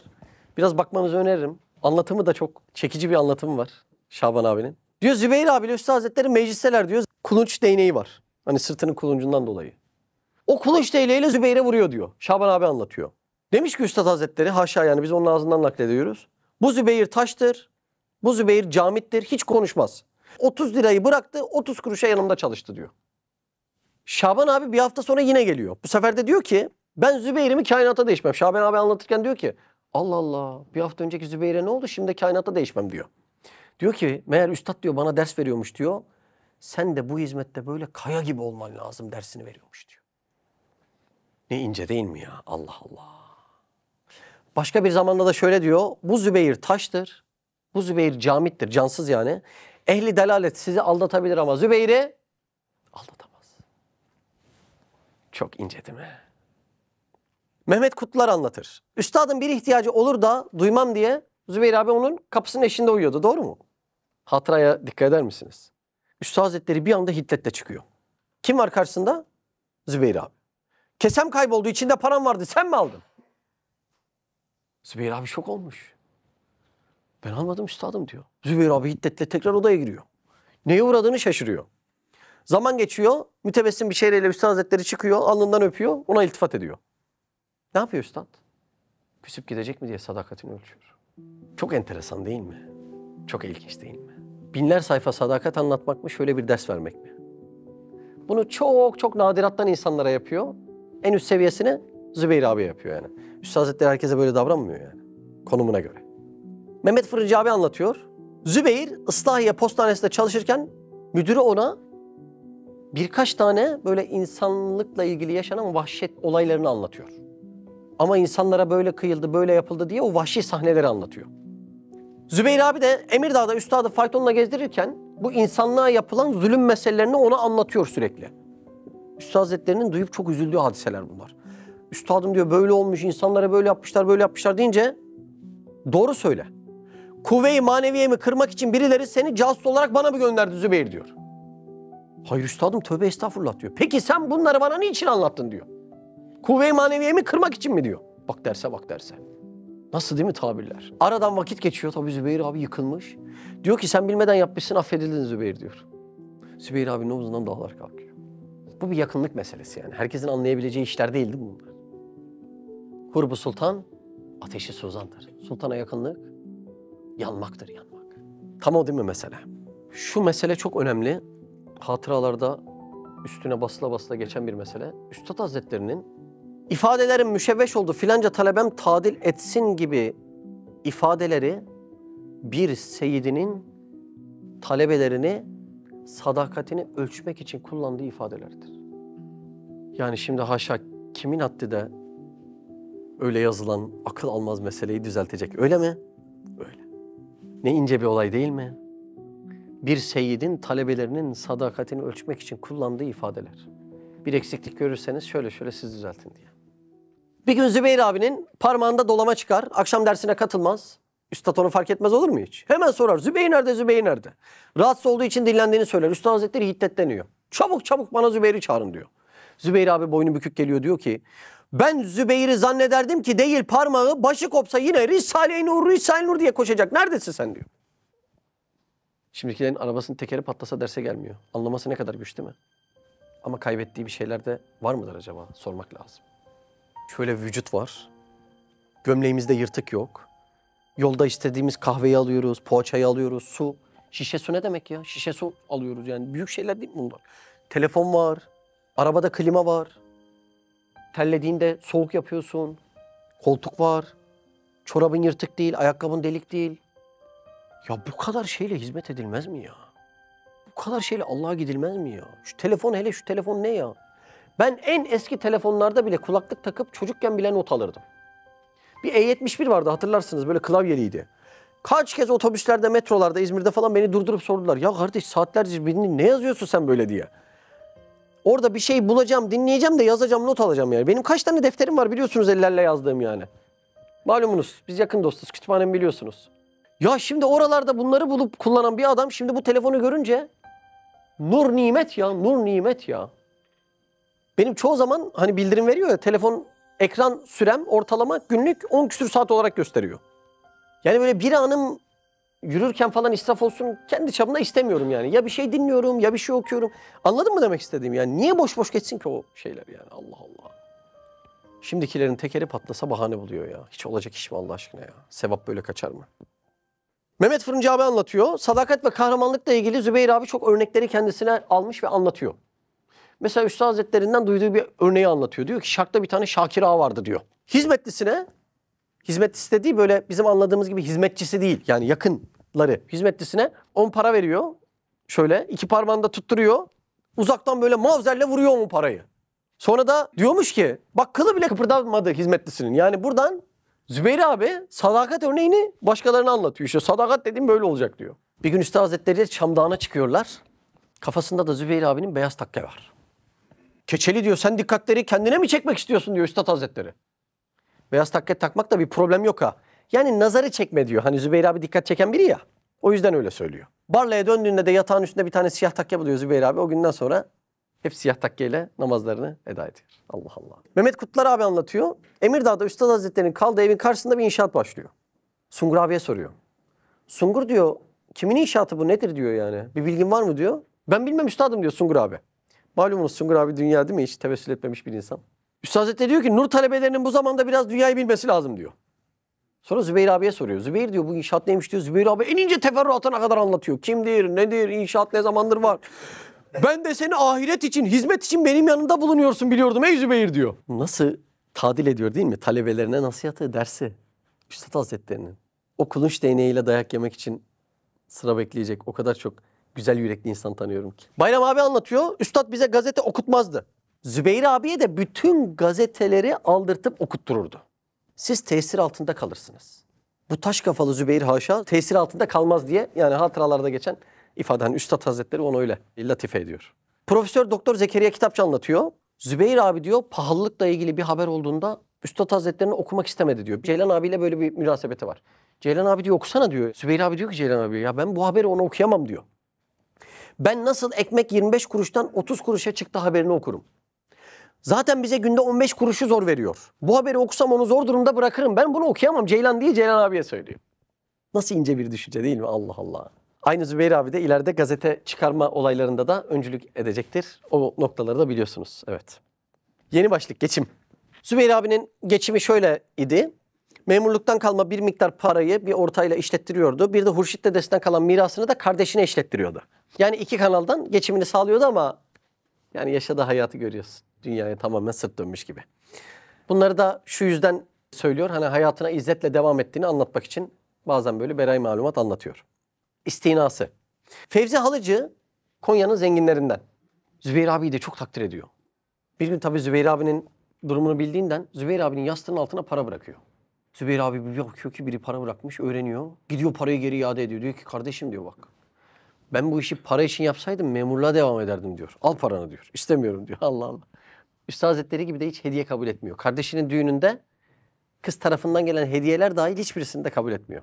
Aynı şekilde istina düsturuna devam ediyor. Kendisi için bir şey istemiyor. Zaten hayatı şöyle küçücük bir odayı hayal ettiniz değil mi? Yıkandığı leğen bile içinde olan. Gaz ocağında alüminyum tencerede un çorbası yapıyor. Ona bir yumurta kırıyor. Birkaç öğününü bu şekilde götürüyor. Profesör Doktor Zekeriya Kitapçı anlatıyor. Bir gün savcı mahkeme huzurunda diyor ki bunlar tepsi tepsi baklava börek yiyor hakim bey diyor. Zübeyir abi hakimin karşısında mı? Karşısında. Hakim bakıyor. Tartsan 50 kilo 55 kilo bir insan. Beti benzi solmuş. Bir deri bir kemik kalmış. Diyor ki baklava böreği yiyen adam böyle mi olur ya diyor. Bak. Yani o taarruzlara onlar dahi artık inanmıyorlar. Evet. Ceylan abinin bir hatırası var. O da buraya çok yakışıyor. Onu anlatmam lazım. Bir gün hakim ifade alırken Ceylan abi orada. Diyor ki bunlar diyor dini istismar ediyor. Said Nursi'nin nüfusu altında milleti söğüşlüyor, ense yapıyor bunlar diyor. Ceylan abi çok nükteden anlatmıştım size. O da diyor ki siz de diyor savcı bey diyor böyle uğraşmayın diyor. Maaşa talim etmeyin diyor. Gelin o zaman. Madem koşullar bu kadar iyi beraber çalışalım diyor. Çok şeyler değil mi? Çok nüktedanlar. Evet. İslam'ın sürekli karalandığı dönemler yaşıyorlar. Öyle dönemlerin birisinde de bir evde uzun süre vakit geçirme durumunda kalıyorlar abilerle birlikte. Dışarıdan birisi geliyor Zübeyir abileri ziyarete. Onlar da misafir geldiğinden dolayı bir çorba yapıyor. Misafir çorbayı yudumluyor diyor ki Allah Allah bu nasıl çorba ya? Yağı yok, tuzu yok. Bir çorba da mı yapmayı bilmiyorsunuz diyor. Halbuki konu ne biliyor musun? Onlar çorbanın öyle olduğunun dahi farkında değil. Akılları, gönülleri hep başka bir alemde. Çünkü davasında dalgıç olanlar dışarıya karşı dalgın olurlar. İşte Zübeyir abi böyle bir insan. Bir şey mi diyeceksin abi? İstinadan bahsederken bunu da eklesek güzel olur. İstina kendi için bir şey istememek. Yoksa hizmet için bir şey istememek değil. Bazen o karıştırılıyor. Evet, evet. Hani hizmet için bir şey isterken hani istina düsturu vardı deyip araya girenler oluyor. Hizmet için bir şey tabii ki istemiştir. Evet, evet. Kendi şahsi için istememiştir. Tabii. Çok önemli bir ayrıntı abi. Yani hizmet için hikmet dairesinde tabii ki de bir şeyi birilerine söyleyeceksin. Yoksa melekler para toplayıp sana getirmeyecek değil mi yani? Onun bir çok ince hassas çizgisi var. Allah razı olsun. Nurları okumanın önemi.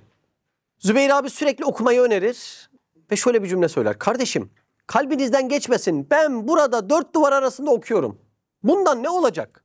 Burada okuduklarımız ehli delaletin kalbinde manevi bir bomba tesiri yapar. Onları inhizama sevk eder. Yani şu ince meseleyi söylüyor. Manevi tahribata karşı manevi tamirat lazımdır. Bugün bizim tamamen sebeplere riayet ederek çözeceğimiz bir işin bile çözümünün %50'den fazlası maneviyattadır. Çünkü adetullah öyle değil mi? Manevi alemde dengeler bozulunca Allah Azze ve Celle maddi alemde de dengeleri bozuyor. Burada sebep ortadan kalkarsa yani manevi alemdeki dengeler o bozukluk ortadan kalkıp düzelirse sebep düzeldiği için sonuçta düzelir. Yani maddi alemdeki aksaklıklar da düzelir. O yüzden orada derinleşme kısmı çok önemli. Bakın Üstad Hazretleri ne diyor? Risale-i Nur sadakayı makbule gibi belaların define vesile olmasından. Yani ben okuyorsun ve belaların define. O gizlendiği ve müsaade edildiği zaman da bazı belalar fırsat bulup başımıza gelir. Bunu bir mektuptan eşlediyorlar. Abiler götürüyor da işte. En son bir yüksek rütbeli memura götürüyorlar. Memur burayı okuyunca şey demiş. Siz bizi tehdit mi ediyorsunuz ya demiş. Yani hani nurlarla engellerseniz bazı belalar fırsat bulup gelir falan diye. Yok demiş tehdit etmiyoruz ama hakikatte budur diye burayı anlatmışlar. Çok enteresan bir mesele. Zübeyir abinin hayatının gayesi nurların okunması ve yayılması. Hatırlıyorsunuz değil mi onu? Nurların okunması ve yayılması. Bunun için kardeşi Haydar'a yazdığı bir mektup var. Nurları yanından ve koynundan eksik etme. Daima cebinde bulunsun. Dünya ve ahiretin için çok faydalıdır. Ebedi saadete kavuşmana vesile olur. Sabahları kalkınca büyük bir nur kitabını okumak için evde bulundur. İşte güçte 15 dakikada olsa okuma fırsatı bulurum diye İhlas Risalesi, İktisat Risalesi, Şükür Risalesi'ni cebinde taşı diyerekten küçük risalelerinde çok taşımasını öneriyor. Ya Allah Allah. Şimdi sabah namazı Üstad Hazretleri uzun uzun dersler yapıyor. Bazı dersler sabah namazı başlayıp öğle ezanına kadar. Zübeyir abi de uyumayayım diye bir şey batırıyormuş kendisine. Çünkü Zübeyir abi gece de dinlenmiyor. Anladın mı? Tabii böyle olunca abiler artık yorulmaya başlıyor. Sabah namazından öğle ezanına kadar ders ne demek? Abiler yorulmaya başlıyor falan. Tam o esnada böyle saate bakıyorlar. Üstad Hazretleri de saate baktıklarını görünce hemen saati ters çeviriyor. Şöyle bakmasınlar diye, zaman da unutsunlar diye. Allah Allah. Neden? Şimdi hayatındaki her ameli zamana göre yapan bir Bediüzzaman düşünün. Yemek yiyor, 2 saat geçmeden su içmiyor. Hani asit seyrelmesin, hazım rahat olsun diye.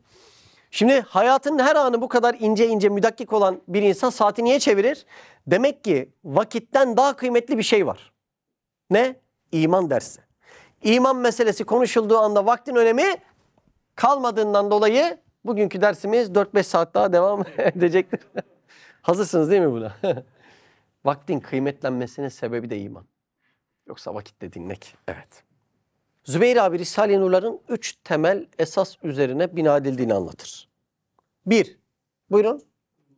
İmani bahisler diğer ki okuyan ehli takva ve ehli salat olur. 2. Laikalar. Der ki laikaları okuyanlar hadiseler karşısında nasıl hatta harekette bulunacağını anlar. Yani o laika mektupları, Üstad Hazretleri'nin talebeleriyle yazışmaları bana şunun cevabını çok verdirdi. Acaba bu asırda sahabe yaşasa ne yapardı? Ben bunun cevabını laikalarda çok vurdum. 3. Müdafalar. Diyor ki okuyanlar davasını müdafaa ile mücehhez olur. Kahramanlık ve cesaret sergiler diyor. Zübeyir abi gaye dışındaki şeylere bakmamayı yani ruhu zihni dağıtmamaya çok değinir. Zihni dağıtmamak için gayen dışındaki şeylerle oynama, oyalanma der. Kendisi birisine yol tarifi yapacağı zaman bile zihnini bulandıracak bir kelime söylemiyor. Yani tarif yapacağı yerde banka var, banka demiyor mesela. Diyor ki şu ileride cami var ya o camiden diyor. Filanca bir zat vardı tanır mısın diyor. İşte oradan git diyor. Anladın mı? Tarifte bile böyle bir hassasiyeti var. Günlük, içtimai ve siyasi hadiselerle meşgul olanın manevi kabiliyetlerinin asla gelişmeyeceğini söylüyor. Ya bu derse girenlere bile bu noktayı ikna etmek çok zor oluyor değil mi? Yok illa bakacak gündeme. Ne oldu yani?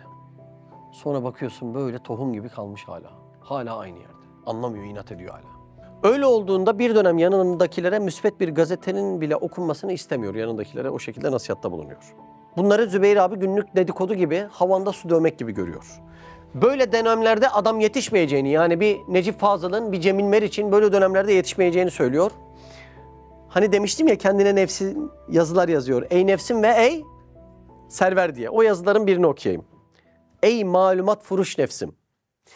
Alakası inkısama uğrayanın himmeti zaafa düçar olur.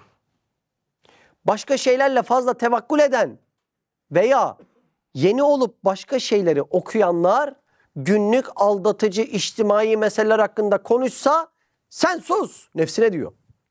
Hemen onun içinde bir yol bulup Risale-i Nur'a intikal et diyor. Aklı fikri Risale-i Nur'da. Aklı fikri orada. Yazı noktasına da çok ehemmiyet veriyor. Masasının üstünde külliyattan okuduğu kitap var. Büyük cevşen var. Bir tane de defter var. Nurlardan istifadesini oraya yazıyor ve şöyle söylüyor yazmakla ilgili. Bence buraya da dikkat etsek iyi olacak. Kardeşim yazın. İnsanı kendi yazdıkları yetiştirir. Yazdıklarınızı tekrar edin. Evvel yazdıklarınızı beğenmeyeceksiniz. Bu ne kadar inkişaf ettiğinizin göstergesidir. Niye beğenmiyor eski yazdığını? İnkişaf ettiği için. Mehmet Kutlular abi anlatıyor. Şunu çok söylüyor. Kardeşim diyor.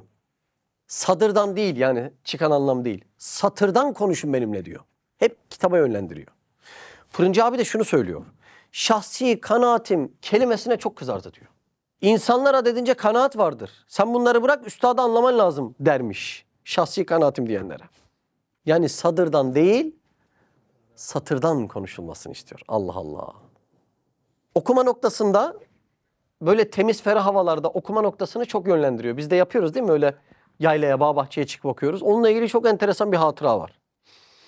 Bir gün üniversite talebesi kardeşlere diyor ki, kardeşim diyor, gidin Süleymaniye'nin bahçesinde okuyun diyor. Mimar Sinan diyor, Süleymaniye'yi yapmak için İstanbul'da her yere gölgeye et asmış diyor. Süleymaniye'nin bahçesinde astığı et çürüyüp kokmamış diyor. Yani en az rutubet oradadır, en temiz hava oradadır. O yüzden camiyi orada yapmıştır. Gidin orada okuyun diyor. Çok enteresan değil mi? Bir gün bir talebesi geliyor yanına. O talebe de Arapça biliyor ama Risale-i Nur'lara daha vakıf değil.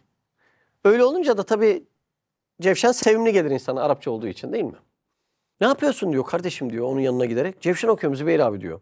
Hayır diyor kardeşim, Risale okuyacaksın. Risale okumaktan artan zamanını Cevşen ile değerlendireceksin diyor. Yani hem Risale-i Nur'un da evlat makamında olduğunun nasihatını veriyor. Hem de iman hakikatlerinde gelişmenin, kainattaki her meselenin önünde ve üstünde olduğunu söylüyor. En büyük ibadet tevhiddir. İmanda inkişaf etmek, terakki etmektir. Onun üstünden ve yanından başka hiçbir şey o ölçüde geçemez. Anlatabildim değil mi?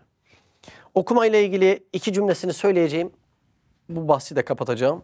Çok önemli bir cümle. Oku kardeşim, kabirde okuyamazsın diyor. Bir yerde de başkalarına ders vermek 2. planda olsun. Kendine oku, zira yanmayan yakamaz diyor. Yeni bölüm hizmet. Zübeyir abi diyor ki Üstad Hazretleri 3 şekilde taklit edilmez diyor. Giyimde, Ankara Mahkemesi'nden çıkınca mesela kendisi sarıklı cübbeli. Talebelerine nasıl gelin diyor. Takım elbise kravatla gelin diyor. Nuri Benli'ye söyleyin o da öyle gelsin diyor ya. Çok ince mesajlar var ya. Çok ince ya. Giyimde taklit edilmez. Yeme içmede taklit edilmez. Bir de uykuda taklit edilmez. Der. Ama kendisi bunları taklitten geri kalmıyor. İşte uykusunu yemesini okuduk birlikte. Bir gün Üstad Hazretleri merdivenlerin başında Zübeyir abinin inişini seyrediyor. Zübeyir abinin hiç mecali kalmamış. Zar zor iniyor. Yemek yemediğini anlıyor.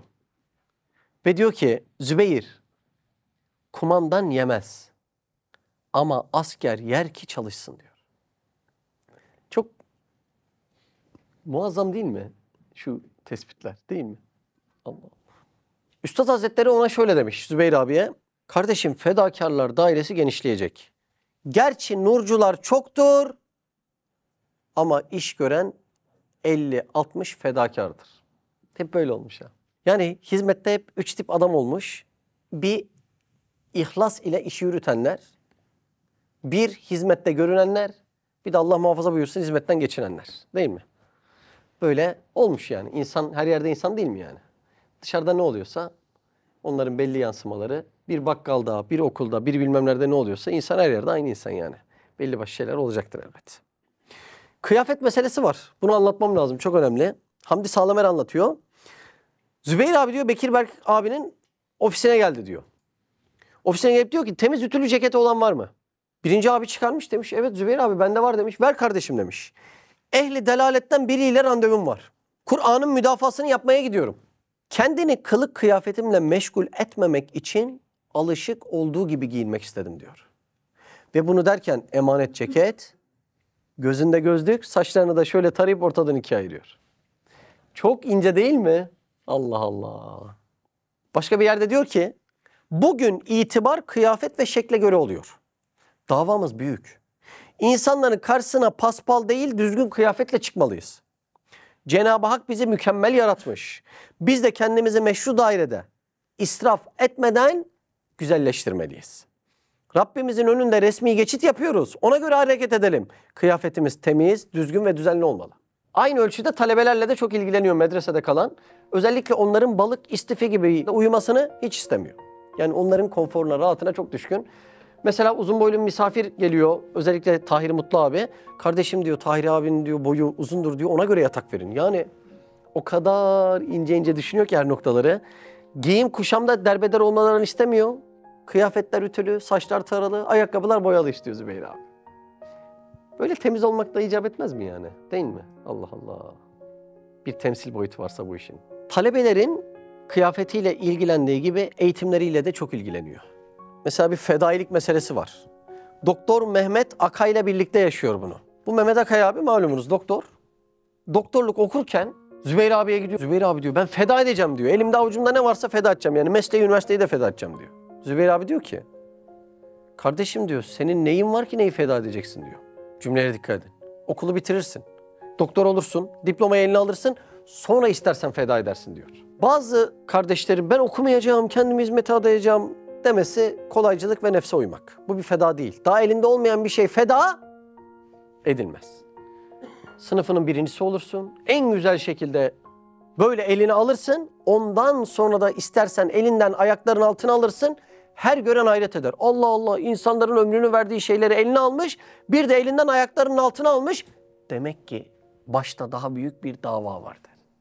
Anlatabildim mi demek istediğimi? Ama feda etmek için ilk şart elde etmek.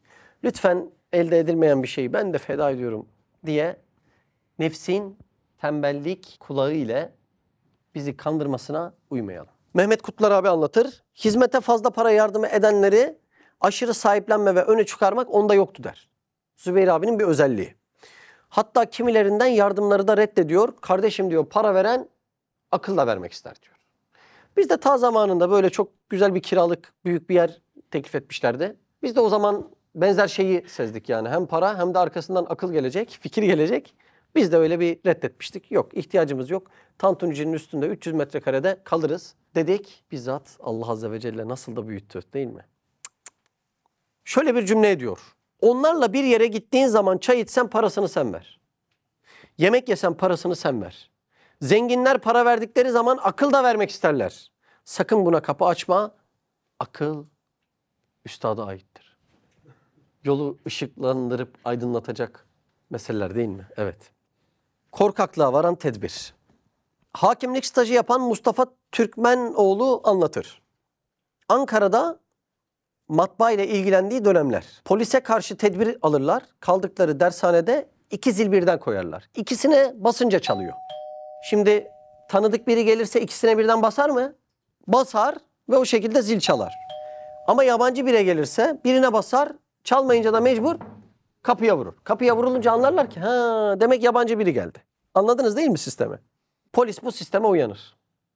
Zübeyir abi de geç vakte kadar matbaada çalıştığından ertesi gün layıkalar postaya verilecek.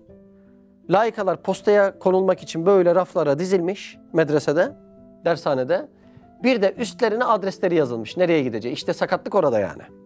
Zübeyir abi de yorgun dinlenmek için geliyor dershaneye. Bir anda odasından çıkıyor diyor ki zarfları görünmez bir yere koyun kardeşim diyor. Kardeşlerden biri de içinden geçiriyor. Diyor ki Zübeyir korkaklığa varan aşırı tedbir yapıyor diyor. Anladınız değil mi? Bu kadar tedbire de ne gerek var diyor. Rahat rahat işte matbaadan çıkarmışız. Eve getirmişiz. Bunları kargolayacağız. Sabah erkenden zil çalıyor. Zili kim çalabilirdi? Tanıdık. Tanıdık diye açıyorlar. Polis çıkıyor. İçeri girer girmez hemen ellerini yazılı layıka mektupları, zarflar var ya onların hemen üstüne koyuyor. Kimin bunlar diyor. Tabii içeride biraz hafif telaş var. Birden Zübeyir abi çıkıyor diyor ki burada ne görüyorsanız hepsi bana aittir. O an anlıyorlar ki aşırı tedbiri haşa korkaklıktan değil ihtiyattanmış, tedbirin ahlakındanmış. Meğer herkesten daha cesur bir kahramanmış. Ama bu tedbirsizlikten dolayı ne oluyor? Anadolu'da o zarfların gideceği evlerdeki insanlara kolayca ulaşılıyor. Böyle bir durum. Tedbirle ilgili yine çok önemli bir mesele var. Kastamonu'da bir dönem meşveret ederler, Zübeyir abi hariç. Tedbir olsun diye dershaneleri biraz kapatalım diye bir karar çıkar. Zübeyir abi de der ki, bu zamanda dershaneyi kapatmak, dersleri bırakmak tedbir değil, hizmeti terk etmektir. Üstad en sıkı zamanlarda bile hizmeti terk etmez. Tedbir, hizmetin devamı içindir. Hizmet olmadan neyin tedbirini alacaksın? Yani medrese olmadıktan sonra neyin tedbiri? Şöyle de örnekler. Mesela elimizdeki kitapları bir yere götüreceğiz. İşte şu örneğe dikkat et. Orada da sel ve yangın felaketleri var. Oraya en az zararla nasıl götüreceğimizi düşünmek tedbirdir. Kitapları götürmekten vazgeçmek tedbir değil. Nasıl? Müthiş değil mi? Allah Allah. Üstadından aldığı dersleri nasıl da veriyor bize. Görevlerde Zübeyir abi kesbi muharefet düsturunu uygular. Yani herkesi kendi alanında bir ihtisas sahibi yapar. Matbaaya ayrı, medreseye ayrı, basımda ayrı, dağıtımda ayrı. Onların işine karışılmasını da istemez. Bir gün Anadolu'dan birisi matbaaya ziyarete gelir. O gelen misafir de biraz üst perdeden konuşur. Bu ne, şu ne, bu niye falan diye. Hamdi Sağlamer de matbaada rahatsız olur. Kovar gönderir onu. Şimdi misafir kovulunca rahatsız olur. Zübeyir abiye gider şikayet eder. Zübeyir abi böyle böyle gittim beni kovdular diye. Kardeşim Hamdi'nin işine karışmaktan ben de çekiniyorum. O yüzden matbaaya da gitmiyorum. Sen de gitme. Nasıl? Kimsenin işine karıştırmıyor kimseyi. Allah Allah. Öyle bir teslimiyet istiyor ki davada görevli insanlar mutlaka dinlenilsin. Onların işine karışılmaz. Zaten o görevi derüfte edip üstüne alan kaç tane insan var ki? Biz içimizde buna teklifsiz tenkit diyoruz. Yani bir şeyi geliştirmek için, düzeltmek için bir teklifi yok. Sadece tenkit ediyor. Hiç unutmuyorum, böyle yıllar önce gelmişti bir tanesi. Eski hayalhanemdeyiz. Daha yeni yani, dersler başlamış başlamamış. Mutfak, çay, kapıdan geleni karşılama, sohbet, ders, kameraya çekme, ışığı yakma. Hepsini 4-5 kişi yapmaya çalışıyoruz. Bir gariban da mutfağa girmiş işte. O çay ve kuru pastalardan arta kalan ne varsa böyle paketleyip çöpe atıyor. Bir tane arkadaş gelmişti, Urfalı bir arkadaştı. Böyle kibar da konuşuyordu. Mehmet beyefendi abi falan, bir gelir misiniz? Buyur kardeşim, azizim. Bizim hatırlar mısınız? Mutfağın kapısını ikiye kesmiştik. Yani belden alt tarafı kapalı, belt üstü açık. Niye? Oradan çay ikram edilecek falan. Oradan görünmüş. İçeride bir arkadaş var. Çöpleri böyle böyle atıyor. Gördüm ki bir de kuru pasta kırıntısı kalmış. Bu israf olmaz mı falan. Allah Allah. Dedim azizim dedim. O kibar olunca ben de. Dedim çok güzel tespit etmişsiniz. Kollarınızı kıvırıp içeride o arkadaşa yardım etmek istemez misiniz? Ne yardımı ya? Ne yardımı ya? Işık hızıyla. O diyor ışınlanmayı buldum. Minareden at beni, in aşağı tut beni. İşte bunlar teklifsiz tenkitler. Sen o gördüğünü yapma ki sana gösterildi. Bir sebebe binaen Allah gösteriyor değil mi bunları? Niye gösteriyor sence? Kolunu sıva da sen yap diye. Ahiret parası buralarda değil mi yani? O yüzden çok enteresan hadiseler. Bunlar böyle bu işlerin içerisinde çok yaşanıyor. Yani her şey videolarda göründüğü gibi böyle tertipli, düzenli, sakin sakin öyle değil yani. Her gün böyle laf anlatamadığın bir sürü insanla da gün içerisinde çok fazla mutlaka uğraşıyorsun yani. O yüzden hizmetin ana meselesi insan kahrı çekmek. Ya asıl hizmet orada yani. Bir gün geldi de böyle iki arkadaş yanıma. Tam hizmette bir şey yapmaya çalışacaklar. Mehmet abi odada konuşmamız lazım. Olur kardeşim konuşalım. Ne oldu ne oldu? Şimdi hizmetin araçları var ya. Bir gün o bir yere gidiyor, yemeğe gidiyor, kutuya gidiyor. İşte kargo, bir sürü her gün yani. Bir sürü araç hareket ediyor. Onlar da bir iş için aracı kullanacak birini bulamamışlar. Hizmetin içerisinden 10-15 tane arkadaşa özel hususi ayıralım ve sadece araçların şoförlüğünde kullanalım. Dedim işte ya aradığım fikir ya. Ya biz tonla yapılacak iş var. Yani arkadaş bulamıyoruz yapacak.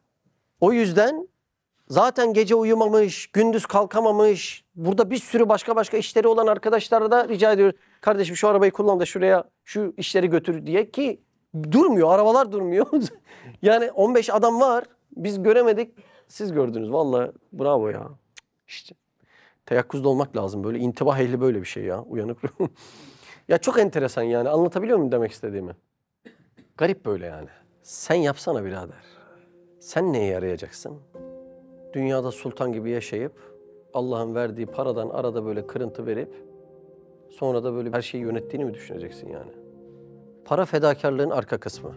Asıl feda nefis ve nefesten fedadır. Asıl kahramanlık buradadır. Yoksa Allah'ın sana bir şekilde nasip ettiği servetin bir kısmını da götürüp bir yere veriyorsun. Bu bir şey değildir demiyorum. Kıymetli bir şeydir. Ama daha üstü var. Daha iftali var. Hadi nefsini nefesini ver. O kolunu sıyırmaz. Öteki o işi yapmaz. Maalesef bu az bir mantalite değil yani. Yapmayarak, kahır çekmeyerek, dert çekmeyerek, zahmet çekmeyerek ihlası kazanabileceğini düşünmek. İhlasın ilk düsturun cümlesi bile amelinde rıza ilahi olsun diyor. Niyetinde demiyor, amelinde diyor. Böyle şaşırtıcı bir cümle olur mu ya? Yani Allah'ın rızasını istiyorsan amel et, değil mi? Bir mana ile. Allah Allah. Çok üzücü olaylar. Biz şimdi eski dershane zamanlarında, daha sonra inşaat zamanlarında böyle maddi olarak zorlandığımız çok dönem oldu. Ama hamdolsun hep böyle sıkıştığı yerde içimizden biri arabasını koydu, bir şeyini koydu yani al satılır eder falan. Çoğunda da hep şey oldu yani enteresan. Bunu konuştuğumuz gün iş çözüldü yani. O da enteresan hikmet. Öyle olduğundan dolayı daha hayatımızda hiç birisine alo diye borcunuz nerede kaldı dedirtmemişizdir çok şükür. Çünkü kafada şey belli ya. Sıkıştığı anda ceketini çıkarırsın yani. Değil mi? Öyle de sanki olması lazım değil mi? İnanan adam öyle yapması lazım.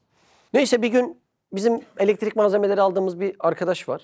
Çok da kibar beyefendi bir arkadaş. Malatyalı. Bir gün ona gittim böyle oturduk yeni ışıklar seçeceğim. Böyle laf arasında utana sıkıla dedi ki ya Mehmet hocam dedi bir şey var da dedi hani bil diye söylüyorum dedi. Ne oldu ne anlattı biliyor musun? Ta eski hayalhanemin kürsüsünü koyduktan sonra bir arkadaş gelip şey demişti bize. Kardeşim kürsüyü aydınlatmanız lazım yani kamera aydınlık sever. Biz daha bilmiyoruz ki işte öyle öğreniyoruz. Biri geliyor bir şey diyor biri geliyor bir şey diyor. Öyle mi dedim nasıl aydınlatacağız? Vallahi işte diyor kuvvetli ışık bulacaksınız diyor.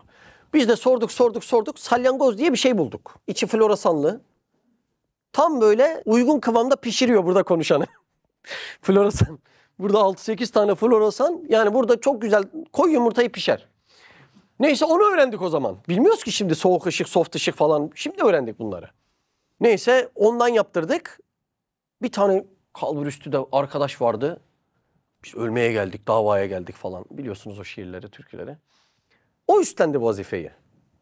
Meğer oraya taktırmak için aldığı ışığı bize borca yazdırmış. Ben de bunu gidince hocam dedi yani önemli değil ama dedi böyle bir hadise. Ben dedi yani hiç dedi istemiyorum falan. Tabii Efendimiz Aleyhisselam'ın şey düsturunu biliyorsunuz değil mi? Mesela Hazreti Ebubekir'e hicret zamanı deve getir diye kendi istediği anda onu öder. Yani asla onu infak kabul etmiyor. Öyle olduğundan dolayı ben de asla kabul etmedim. Onu mutlaka ödedim orada ama yani çok böyle enteresan bir olay yaşamıştım. Yani ömrümüz böyle geçiyor. İşte böyle Rabbim günde birkaç kez böyle olaylarla yaşatıyor. Zübeyir abi de işte onlara hep ihtiyat. Zaten bu kadar kabiliyet nasıl gelişir sizce? Enteresan hadiseleri yaşaya gelişir. Evet, ahvaller bu şekilde. Zübeyir abi mutfak noktasında da nasihatlarda bulunur. Yine Mehmet Kutlular abi anlatır. Sakın mutfağı yemeksiz bırakmayın. Bak sebebine bak abi. İşten çıkanın karnı aç olur.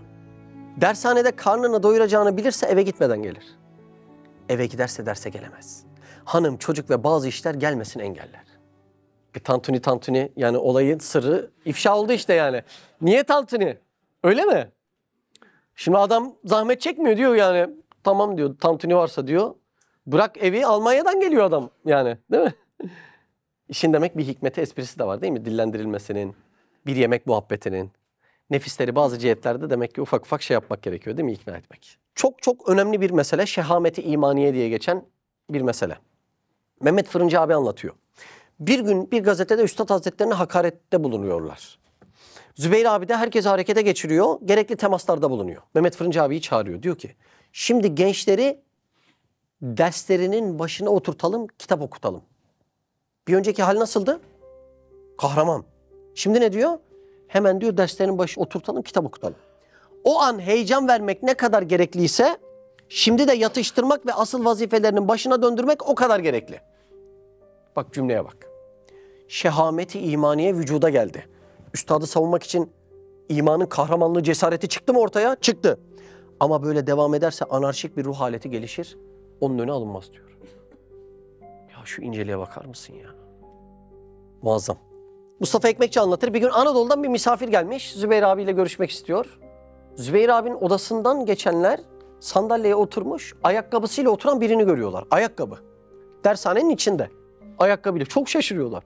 Yani Zübeyir abi gibi titiz birinin karşısında ayakkabılı birisi var. Daha sonra adam gittikten sonra soruyorlar. Ya Zübeyir abi tamam misafirin geldi de ayakkabı nedir yani? Söyleseydik çıkarsaydı ayakkabısını. Anadolu'dan bizi bir şey zannederek yola çıktı. Heyecandan ayakkabısını düşünemedi. Ayakkabılarını çıkar desem kırılırdı. Ben orayı temizlerim, yıkarım, hiç dert etmeyin. Böyle hassas birisi. Allah Allah. Meşveret noktası yani insanlarla istişare edip bir karara varma noktasındaki hassasiyetini anlatmıştım. Onunla ilgili de Hamdi Sağlamer anlatıyor. Kardeşim biz kardeşiz, müşavere ederiz. Müşavere meşveret yani. Kimin dediği yanlışsa o düzeltir. Meşveret olayı oy kullanma değil mi? Birbirini doğru fikirlerle ikna edeceksin. Kimin dediği yanlışsa o düzeltir. Mühim olan neticede anlaşmaktır. Şimdi dikkatli dinliyor musunuz? Hata yaparım diye aklına takılanı söylemezsen meşveret olmaz. Meşverette susmak olmaz diyor yani. Meşverette imtiyaz delildir. Allah Allah. Meşverette insanların iştirakını istiyor ama konu meşveret yapıyor. Yani matbaa meşveretine ehil olmayan birisini almıyor. Biz de öyle değil mi? Mesela boyayla ilgili bir şey konuşacağız. 5-6 adam anlıyordur boyadan. Onları toplamak lazım. Boyadan anlamayan bir insana oy hakkı verirsen onu dinlemeye o adam da demoralize olur bir süre sonra. Maslahatlı meşveret o değil yani. Hangi konuda kimler ehilse onlarla meşveret etmek. Zübeyir abinin bir ahlakı da fena niyetlerle görüşmüyor. Bir gün Kütahya Tavşanlı'dan 3 adam geliyor. Yoğun siyasi adamlar. Onların geldiğini demek bir şekilde yani hissi kablel vuku. Ruhu hissetmiş olacak ki görüşmek istemiyor. Onlar gidene kadar odasından çıkmıyor. Sonra onlar gittikten sonra aşağı iniyor. Bir tanesini gösteriyor böyle. Yani adam yok orada. Oturduğu yere kadar gösteriyor. Şuradaki diyor çok fena niyetliydi diyor. Hakikaten de orada oturan itfaiyeci ağza alınmayacak laflar, fitneler söyleyip öyle ayrılmış. Bir düsturu da o yani. Niyeti bozuk, olanlara kapı açmıyor, onlarla görüşmüyor. Bir iki hizmet notunu okuyup bu bölümü de bitireceğim. Çok önemli bir not. Hizmet derken şahsi hizmetini unutanın, kendisine bakmayanın, okumayanın, namazına dikkat etmeyenin, ibadetine dikkat etmeyenin hizmeti muvakkat olur. Muvakkat geçici olur. Hizmet derken şahsi hizmetine bakmayanın hizmeti muvakkat olur. Bir diğer notu da dershanede ders yapmakla tuvalet temizlemek arasında hizmet noktasında fark yoktur. Ha kürsüdesin ha tuvalettesin. Neye göre? Nerede ihtiyaç vardır? Allah da bazı kabiliyetlerini ortaya çıkarıp seni istihdam eder. İkisi de ahireti kazanacak bir kapı niyetiyle, nazarıyla bakmak gerekmektedir. Yeni başlık ders yapmak. Zübeyir abinin ders yapanlar için birkaç nasihatı var. Bence çok önemli. Umumi dersleri herkese okutmuyor. 3-4 belli kişi var, onları okutuyor. Ve dersin ruhunu kaçıracak insanlara da açıklama yaptırmıyor. İnce noktalar değil mi? Kesinlikle derslere hazırlanıp çıkılmasını istiyor. Çünkü şuraya lütfen dikkat edin. Ders ne kadar verimli olursa cemaatin de o ölçüde gelişeceğini söylüyor. O yüzden hazırlıklar ve alıştırmalar umumi derslerden ziyade arkadaşların birebir yapacağı okuma ve derslerle daha sağlıklı olacaktır. Ders yapacak kişi biraz yüksekte oturmalı diyor. Yakınına Risale-i Nurlara hakim birileri otursun ve gerektiğinde onu teyit etsin diyor. Hakikaten yani burada biri olarak söyleyeyim böyle göz hep şeyi arıyor. Bu dediğimi bu anlar diye böyle hep göz onu arıyor yani. Oradan da böyle ya diye teyit gelince çok motive oluyor buradaki yani. O gerçekten Zübeyir abinin böyle ince yakaladığı noktalar. Ders okuyan diyor cemaatle göz iletişimi kursun diyor. O yüzden kendisi başı direkt kitapta ders okumuyor. İsim zikredilmesini söylüyor. Özkan, Mustafa, Serhat, Bahattin yani o şekilde isim zikredilmesini önemli görüyor. Ders okurken vurgulara ehemmiyet verilmesini söylüyor. Yeknesak okumayın diyor ve ders okuyanın ses tonu değişsin diyor. Evet. Bu bölüm de bitti. Yeni bölüm ahlak. Zübeyir abinin tabii ahlakla ilgili de nasihatları çok. Ben birkaçını derlemeye çalıştım. Öncelikle kendisiyle ilgili bir meseleyi anlattığında ben demiyor bir kardeşimiz diyor. Allah Allah. Yani şahsını nazara vermeyi hiç istemiyor. Hatta şöyle diyor. Kim tanır Konyalı Zübeyir'i? Yani diyor ki yani üstad olmasa beni niye sevsinler ki? Dedik ya fenafil üstad. Her şeyi oraya bağlıyor. Kendisine hürmet edilince çok sıkılır. Asla el öptürmez. Hatta şunu söyler. Kardeşim el öpen öptürmek ister. Anladınız değil mi? Yani nasıl bir tespit ya? El öpen öptürmek ister. Yani gerçekten çok eskiden okuduğum cümleler. Yani o zaman da aynı şaşkınlıktayım bu zamanda.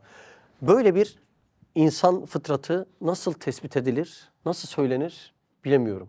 Hem de bu kadar kısa ifadelerle değil mi? Şakayla ilgili uyarılarda bulunur. Hamdi Sağlamer anlatıyor. Bazen şaka yapılırken kırıcı sözler olur.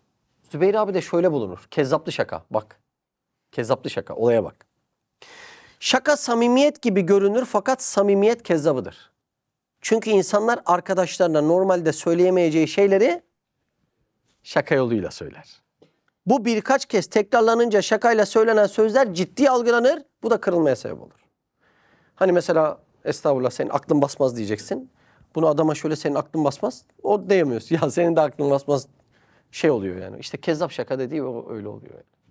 Fırıncı abi anlatıyor. Bir gün birisi bir soru soruyor. Diyor ki Zübeyir abi diyor. Bir kardeşle konuşurken haksız çıkarsak zillet olur mu diyor. Herhalde cevabını istiyor. Tabii kardeşim kendini doldurup hep haklı çıkman lazım. Zübeyir abi diyor ki hizmetteki kardeşine izzet dava etmek asıl zillet odur diyor. Kardeşler arasında izzet olmaz Mustafa. Kardeşlik olur. Öyle mi?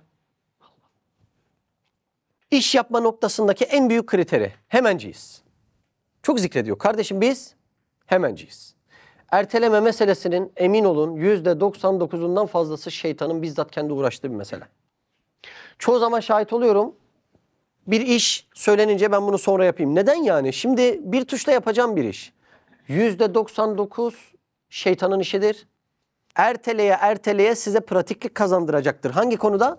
Erteleme noktasında. Gün gelip namazınızı bile erteletecektir. Oradan kabiliyetinizi arttıracak. Erteleme kabiliyetinizi en önemli işlerde de gün gelecek onu kullanacak. Ve diyecek ki ya bunu da ertele bir şey olmaz. Çünkü artık erteleme kabiliyetin gelişmiş. O noktada sürekli vurgusu biz hemenciyiz, biz hemenciyiz. Bir işi bitirmeden başka bir işe geçmemelisin diyor. Bir işe ya başlamamalı ya da bitirmelisin diyor. Bu ortada iş bırakmak çok kötü bir ahlak. Yani bizim bazen arkadaşlar da spora başlayanlar oluyor. Yani başlar başlamaz kendi kararı. Ben diyorum ki kardeşim bir karar veriyorsan tam sonlandır. Ya devam et.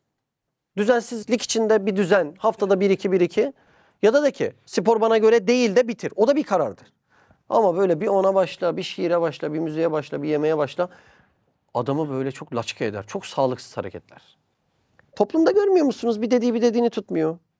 Yarın oradayım, ölsem oradayım diyor. Aradığı yok. Yeminlerin her birisi çiğneniyor ya. Nasıl bu hale geliyor bu adamlar? Böyle geliyor. O yüzden bir tam 20 yarımdan hayırlıdır. Ya başlama ya bitir diyor Zübeyir abi. Diyelim ki 5 işin birden birlikte üst üste bindi diyor. Hangisinden başlayacağını da bilemiyorsun. En önemli gördüğünden başlayıp devam etmelisin diye nasihat ediyor Zübeyir abi. Daha saatler olsa dinlememiz gereken nasihatları var Zübeyir abinin. Ama bugünlük bu kadarı yeterlidir diyelim. Ve Zübeyir abinin nasıl yazdığını hala anlayamadığım bir mektubunu okuyarak bugünü bitirelim. Aziz, muhterem kardeşim. Madem ki İslam'ın her derdine razı olduğunu bildiriyorsun, bu müjdenle bize aşk ve şevk veriyorsun. O halde iyi dinle. Vazifen dikenler arasında güller toplayacaksın. Ayağın çıplaktır batacak. Elin açıktır ısıracak. Buna sevineceksin. Firavunlar kucağında büyüyen çocuk Musa'nın safını alacaksın. Aldığın için dövecekler. Konuştuğun için zindana koyacaklar. Sevineceksin. Çöllere sürülsen kanınla ağaç yetiştireceksin. Kutuplara sürülsen vücut ısınla sebze yetiştireceksin. Yeşilliği sevmeyenler olacak. Yakacaklar, yıkacaklar. Sen buna sabredeceksin. Karanlık zindanlara atarlarsa ışık, paslı vicdanları görürsen ümit, imansız kalplere rast gelirsen nur vereceksin. Sen verdiğin için suç, sen getirdiğin için ceza, sen konuştuğun için mahkum olacaksın ve buna şükredeceksin. Anadan, yardan, serden ayrılacaksın. Candan, gönülden Kur'an'a sarılacaksın. Damla iken deniz, nefes iken tayfun olacaksın. Derdini yazmak için derini kağıt, kanını mürekkep edeceksin. Kimseyle görüştürmezlerse Mecnun olup çöllere düşeceksin. Leylalar arar gibi nurları arayıp bulacaksın. Bulamazsan üzülmeyeceksin. Makamlar, servetler verirse nefsini unutacaksın. Yalan, iftira, çamur fırtınasına tutulursan hissiyatını terk edeceksin. Önünde demirden sert yaparlarsa dişinle deleceksin. Dağları toptan oymak gerekirse iğneyle oyacaksın. Unutma, nerede olursan ol, küfrün ve cehlin temelini çürüteceksin. Bir gün Kur'an etrafındaki surların yıkıldığını görürsen hemen kemiklerini taş, etlerini harç, kanını da su edeceksin. Etrafına ilimden, irfandan, faziletten, ahlaktan kaleler dikeceksin. Kaleler fedailer ister. Nasıl olsa sen de içinde fedai olacaksın. Bu mektubu okuyunca Mesnevi'yi okuyan Yunus Emre gibi uzun olmuş diyeceksin. Onun gibi ben de olsaydım ete kemiğe büründüm, Yunus diye göründüm derdim dediği gibi sen de ne lüzumu vardı uzun saymaya, kısaca Kur'an talebesi olacaksın deseydin yeterdi diyeceksin. Haklısın. Zira İslam yoluna giren bilir ki bu yol kıldan ince, kılıçtan keskindir. Her kişinin değil, er kişinin yoludur. Seni bütün ruhu canımla kucaklar, gözlerinden öperim. Dualarına mukabele eder, Allah'ın rızası dairesinde buluşmak üzere mektubuma son verirken, dalalete düşen din kardeşlerimin kısa bir zamanda sizin gibi hidayete ermelerini Cenab-ı Vacibül Vücut olan Hazreti Allah'tan niyaz eylerim. Amin. Zübeyir Gündüz. Sübhaneke la ilme lena illa ma allamtena inneke entel alimul hakim. Ve ahiru davan elhamdülillahi rabbil alemin. El Fatiha ve salavat. Hayatım hayatınla devam edecek dediği Zübeyir Gündüz Alp. Eminim bir parça vicdanımız, insafımız diri kalmışsa bu dersi dinlemeden önceki ve sonraki hallerimiz aynı kalmayacaktır. İnşallah amellerimize de dönüştürüp ahiret parası noktasında değil mi o ahiret sonsuzluk servetlerini elde edenlerden oluruz. Allah razı olsun.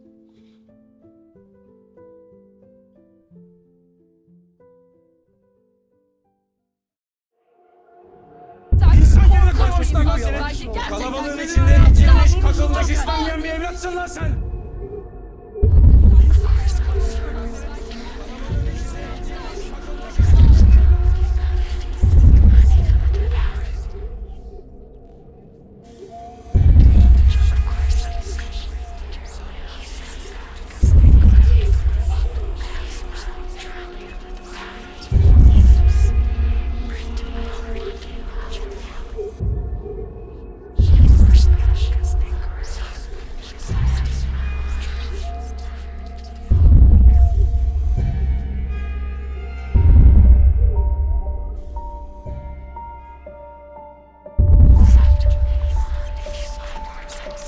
Boğulmak şeytana mahsustur.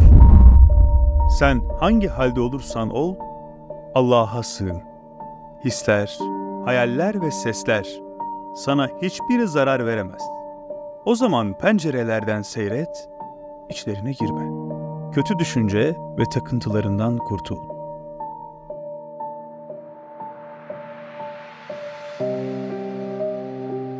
Mehmet Yıldız'ın kaleminden Vesvesan kitabı sizlerle. mybedesten.com'dan sipariş verebilirsiniz. Gezegenler bile bir aradayken, tek olduğunu düşünüyorsan koskoca evrende, bu kanal tam sana göre. Bu video YouTube kazanında kaybolmadan, senin gibi başkalarına da ulaşabilmesi için desteğe ihtiyacı var. Her abone, bir kırgın yüreğe daha ulaşmayı sağlayacak. Beğen, abone ol ve yorum yapmayı da unutma. Siz de Hayalhanem'in yurt içi ve yurt dışı projelerine destek olmak için buradaki linke tıklayarak online bağışta bulunabilir veya aşağıdaki iletişim numaralarından bizlere ulaşabilirsiniz.